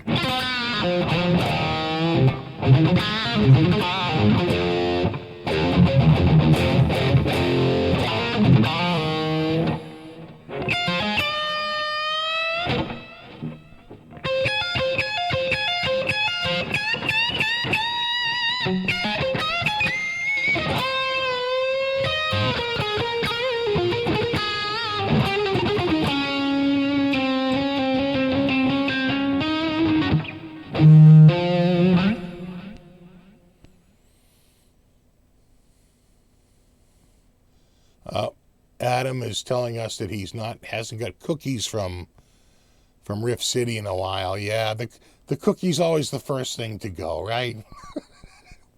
You knew they were in trouble when they stopped sending the cookies. It's like, damn. But it happens. I'm gonna miss seeing Joe at the NAMM show, though. Joe was a real good guy. He was with the Chapman Group when they came through here in Boston, and Joe's a real good guy. Really, really was. Thanks, Rob. You have a great week too, buddy. Are you still tempted by the Silver Sky? Sha. Love the Silver Sky. In fact, I mean, what do you think? I kind of like the red one. I think the red and the green look good. I don't think I'm looking white, or did they make a gray, or what are the colors?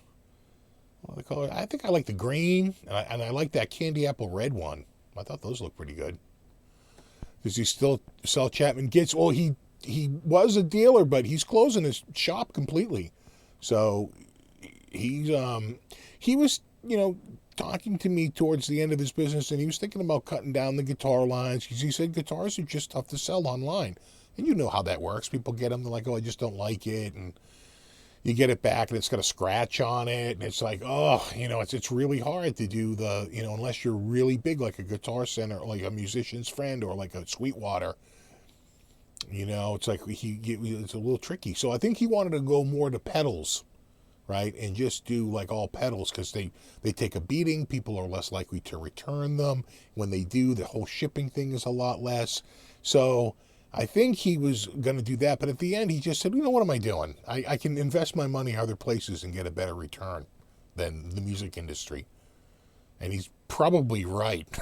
So I don't blame him for jumping out. Curtis says, wait till your college years hits the 50-year mark. Oh, God. That's all I need. That's like 20 years from now. Krellbar likes the white. Oh, Ann likes the gold. That's actually a good one. The gold. I forgot about the gold. The gold is a good one, isn't it? That's a nice one. Yeah. The gold. Now you got me thinking.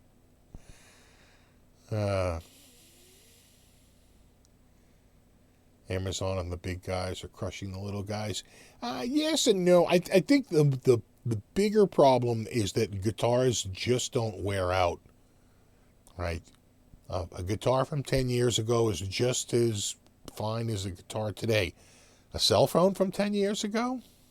A car from 10 years ago? Just about any electronics good from 10 years ago? Even your refrigerator from 10 years ago? There's so many appliances. Your washing machine 10 years ago? Maybe. But you only, they don't last. You know, even your hot water heater, you know, maybe you're going to get 10, 20 years out of it. But a guitar, 50 years, 60 years, you know, because there's not a part on it you can't replace. There's nothing on it that can't be fixed, you know, unless it's completely burned to the ground. And even then they rescue them. Look at that Hendrix guitar, all burned up. I'll fix it, right? Gets it going again. So there's just, you know, on the market, there's a ton of guitars. You know, me and TK can't be the only one buying multiple guitars out there. You know, you need a few more people out there. Terry likes the red. Michael says, I'd love the green with the gold hardware. Green for the money, gold for the honey. Oh, look at you. Nice little one there. Well, I only need one cell phone. I just haven't found out how many guitars I need. Yeah, the answer is 42. It's 42. Yeah, same thing with Harley Davidson's, right? They planning on buying a Silver Sky. Maybe wait until they add new colors. Yeah, I could wait until, you know, if they're going to add new colors, they're going to do it in January, right? At the NAMM show. They'll introduce a new color line. FYI, your video way back brought me into the Interface Amp Sim world. I thank you. And my neighbors love it. Yeah, right? And, you know, the family likes it, you know, if you got a family, because you know, you can throw the headphones on and it sounds good. That, you know, the problem is we used to put headphones on. Trust me, I've been through this. Back in the 80s, it just sounded like garbage. You couldn't wait to get back to regular amp. But these software sims, you know, it took a long time, and I would say they've only been good in like the last 10 years, and they've really improved in, say, like the last 5 years.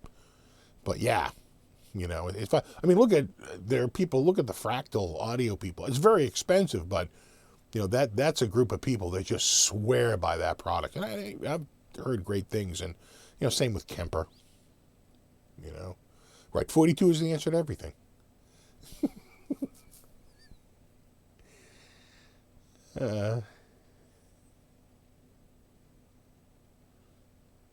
You think PRS is going to make a Silver Sky SE? Maybe. What's up, Sassy Cat? See you, Blackjack? No, you rock, bro. I'm running over a little bit. There's no one home, and I started like 20 minutes late, so I feel like I owe the kids like a few more minutes here. So we'll keep it going until I hear a car door. I don't see a Silver Sky coming any way soon, because it'll take away from regular sales. Yeah, you're probably right on that hand. That's. I mean, as a marketing person, you could see that a mile away. They're like, no, we're just gonna eat into our own sales, right? Because it's a very simple guitar, right? A paint job with a maple neck. It's not like it's got, you know, all this flame top on it or something like that. That's a little harder to reproduce, so, you know, or be done with a veneer. It's a painted guitar, so yeah. People are saying stay live. Okay, I'll stay live for a little bit more. Just a little bit.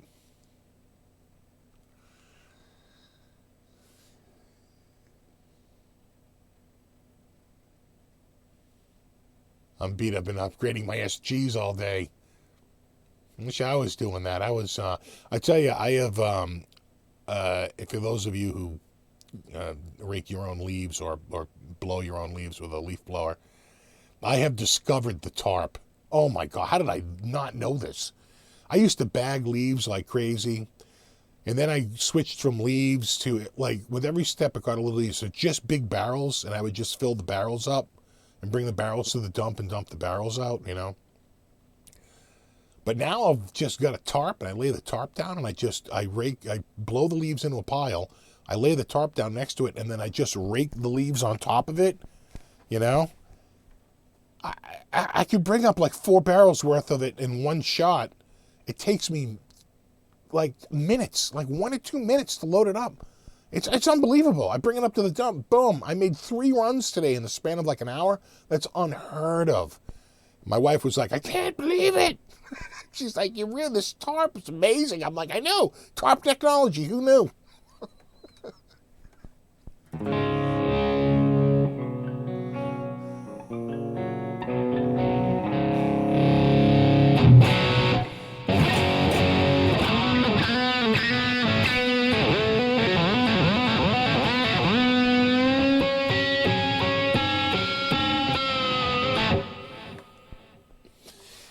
Exactly, Joe. Work smarter. To the leaves. Yeah, building maintenance does it. I wish I had that. A lot of my friends hire guys, but, my yard isn't that big, although we do have a lot of trees. It's like they wanted $1,000 to rake my leaves. I'm like, the fuck out, $1,000? You insane? Yeah, I don't think so. It'll take me a few weekends. I'll spread it out over a few weekends. And now that I have the tarp, it's even easier. So, I could never pay that money.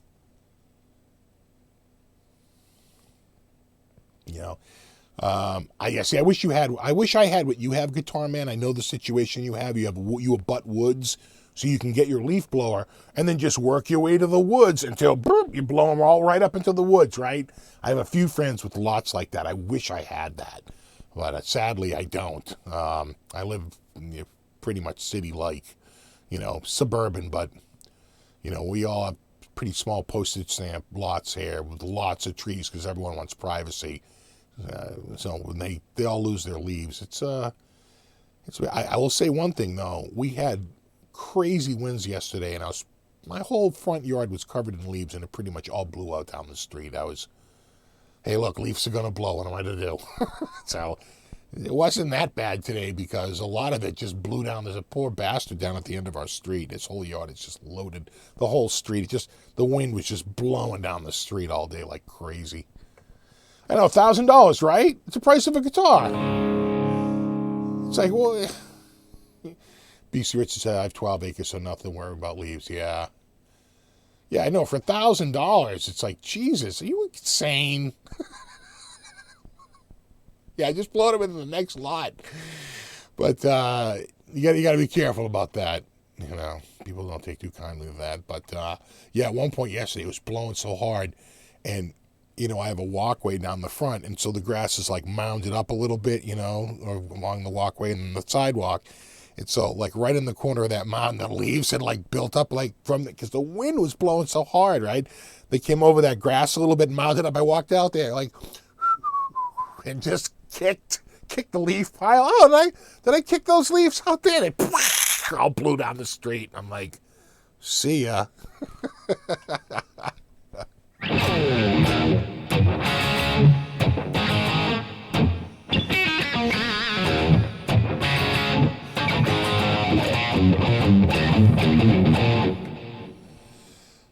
Yeah, I couldn't pay it. Now, some friends of mine say that they don't pay that much, but they have to do service all year. So they're giving this guy a couple of $100 a month to come and do their yard. And then maybe at the end of the year they pay $600 or $700 to have the leaves done. But even still, it's like, come on. Come on.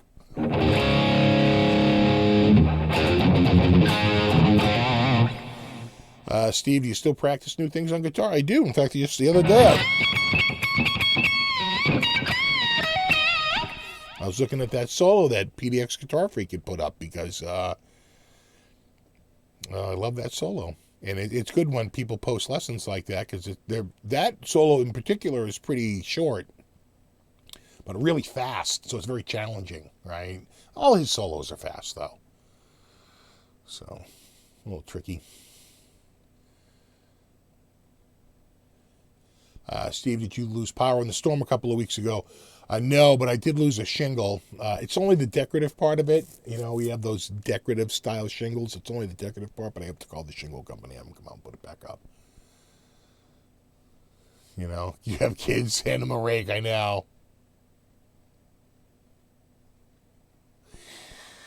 Yeah. Yeah, leaves.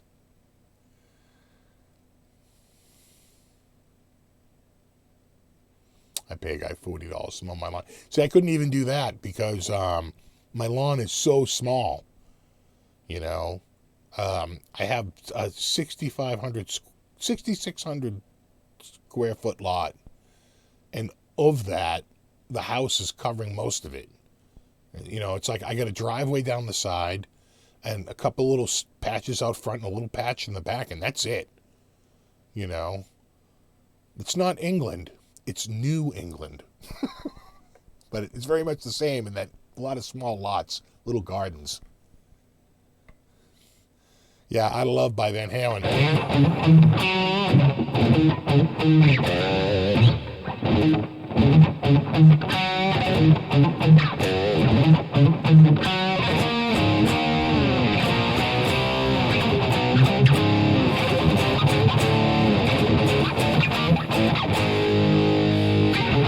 All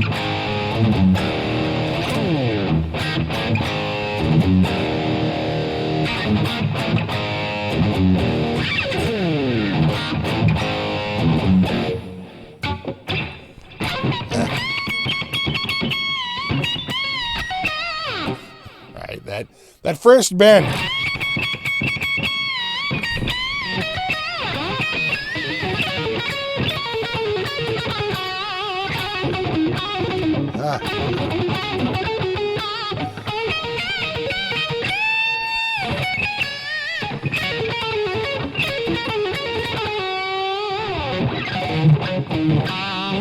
Got to work on it.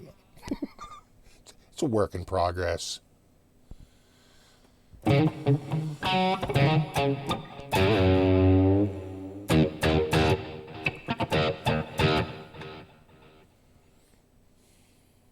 Yeah, Van Halen, so good.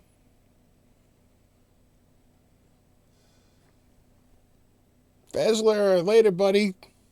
Thanks for hanging out, man. Really appreciate it. No, I know you've been around a long time, Fez. The Fezler.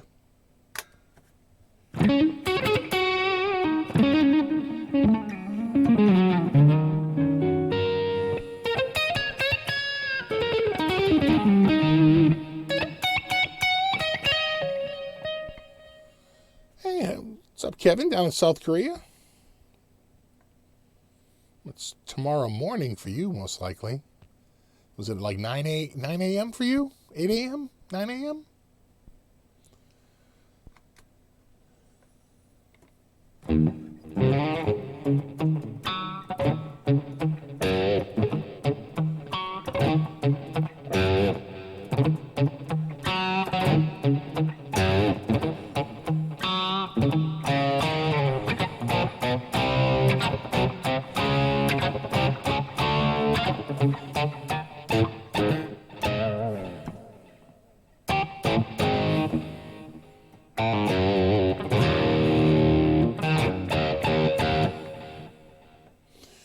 Thoughts on Rich Light? I have no problem with it. I've only played, I think, 1 or 2 guitars with Rich Light fingerboards. And they look and felt like ebony. They might be a slightly bit rougher than ebony, if anything, right? Because they don't want to make them too smooth. So it's definitely a matte finish. But they were nice. I had no problem with it. Now that the whole problem with ebony is over, I wish that Gibson would just use ebony again, right? They went away from it because they were in trouble with their import strategy, right? They were getting in trouble with not going through the proper channels for importing. And probably because there was a lot of tariffs. But, so goes it. So, yeah, they weren't supposed to get it, and then they did, and they went through this thing. It was all improper and all this stuff. So anyway, they went to Rich Light in response to that. Now, when that was all over with and everything was back to normal again, rather than go back to ebony, it looks like they stuck with Rich Light for most production models. And if you wanted ebony, you had to go to the custom shop and get like a 68 VOS or something like that. I'm not crazy about that. I wish they'd just go back to ebony. I don't even know that Rich Light is even all that much cheaper. Rich Light is not a cheap product. Just use the ebony. I think that's what guitar players want. So, anyway. That's my 2 cents.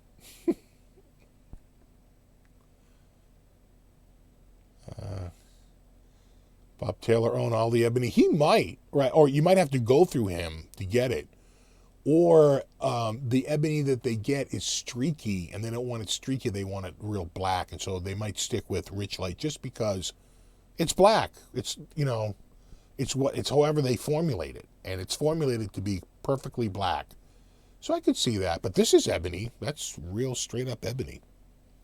So ebony is, you can get black ebony, but again, it's the what do they make 2 dozen of these? Maybe 3 dozen of these guitars. Versus 3 dozen, a month from Gibson. So they're much higher quantity, maybe 3 dozen a week, out of Gibson. So a custom shop. You know what I'm saying? So it's like you could see where it could be a supply issue.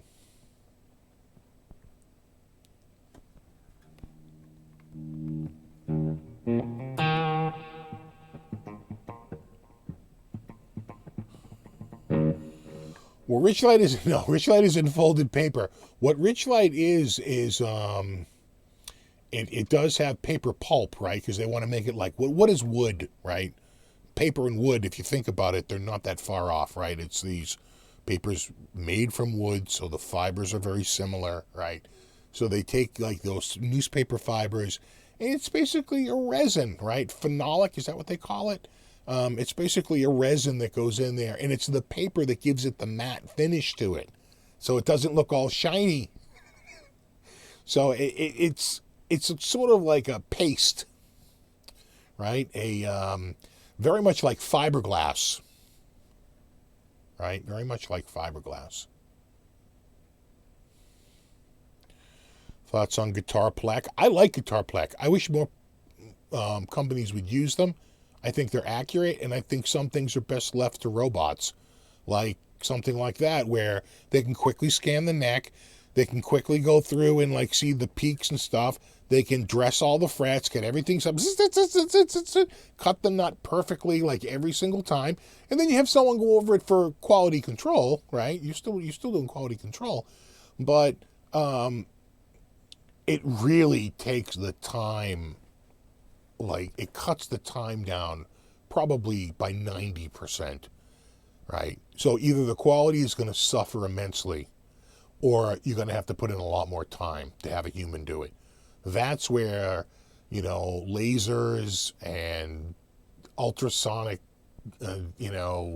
radar and all the stuff that they use in Plek machines to get that thing perfectly right every time. I'm in favor of that. Yeah, I say we bow down to our new electronic overlords.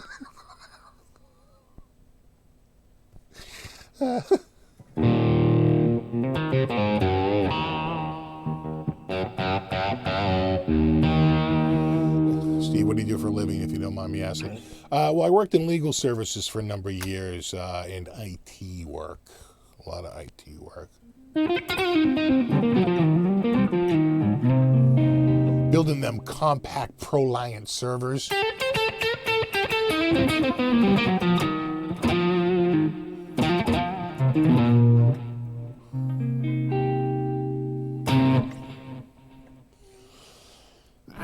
Oh, man. All right, well, it's 9:19. Let's go another couple of minutes, and then we'll call it a night. Thinking about sending a couple of guitars to Sweetwater and have them plecked for about $195. Yeah, it could be worth it.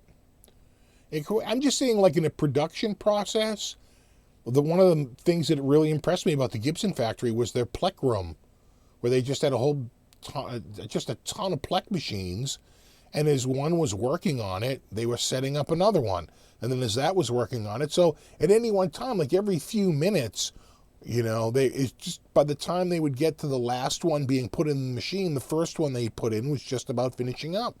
And they'd switch that one out, and they just cascade and work through and switch it out.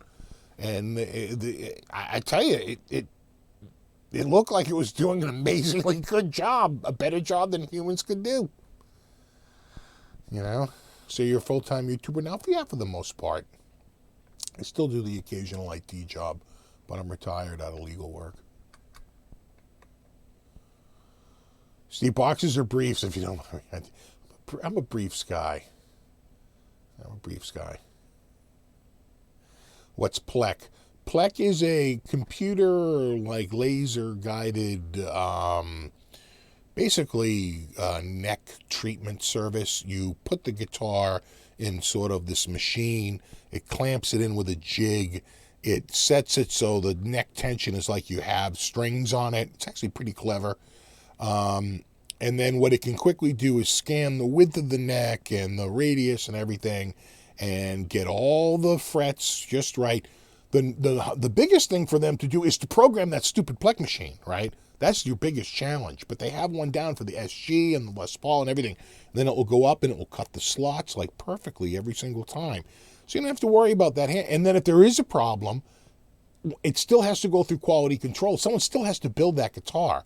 So it still has to have the hardware put on it and the rest of the electronics put in, and it's got to go down this big line. I've seen it. I was at the factory just, over the summer, just a few months ago. And I tell you one thing, compared to the factory tour I had done a year before, the factory was very different. Very different.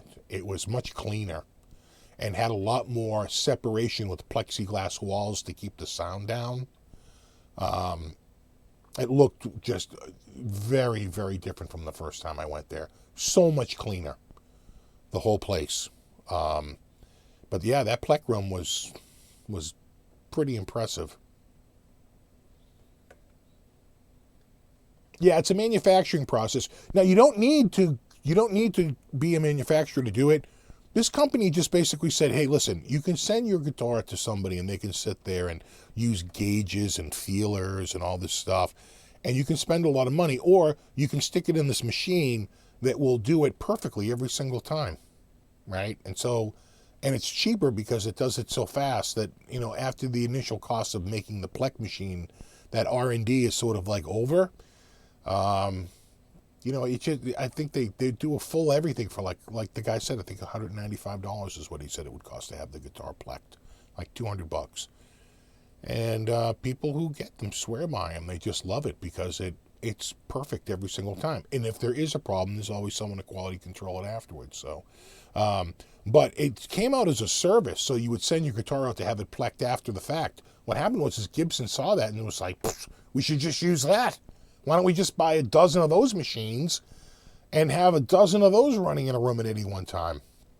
And that's what they did. And it's really worked out. He's checking the driveway.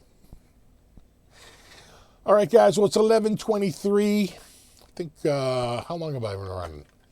What's my run time? 2 hours, 2 minutes. Peak concurrent, 233. Much appreciated. All right, I think we're going to wrap it up soon.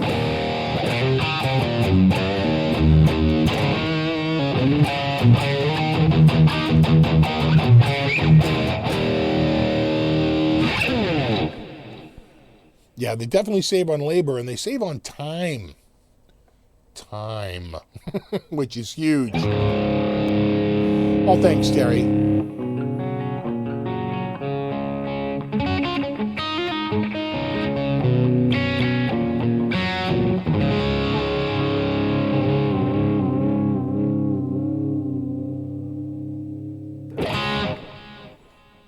All right, dudes.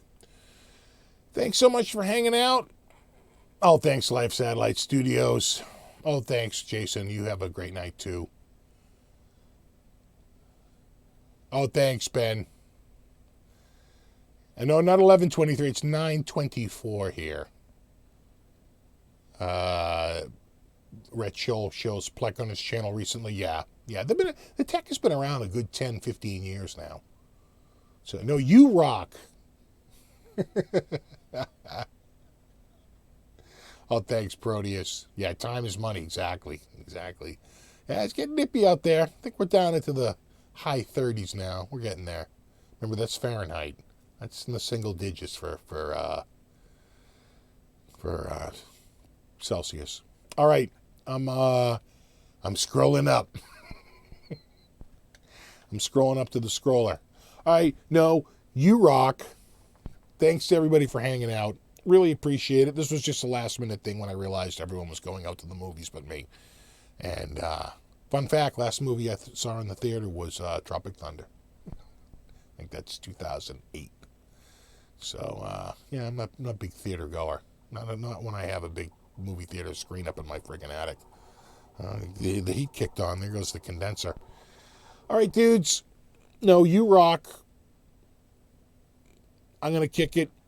I won't have a live show next Saturday because I'll be in Denver. If you are in Denver next week, stop by Flipside Music and say hello. I'll be at Flipside pretty much all day Saturday. And I'll be doing a clinic there Saturday night with Dave Wallerman and I think Tone King. So, should be fun. All right, dudes. You have a great week. No, you rock. Thanks for hanging out, and I'll see you in the next one. Rock on. Later.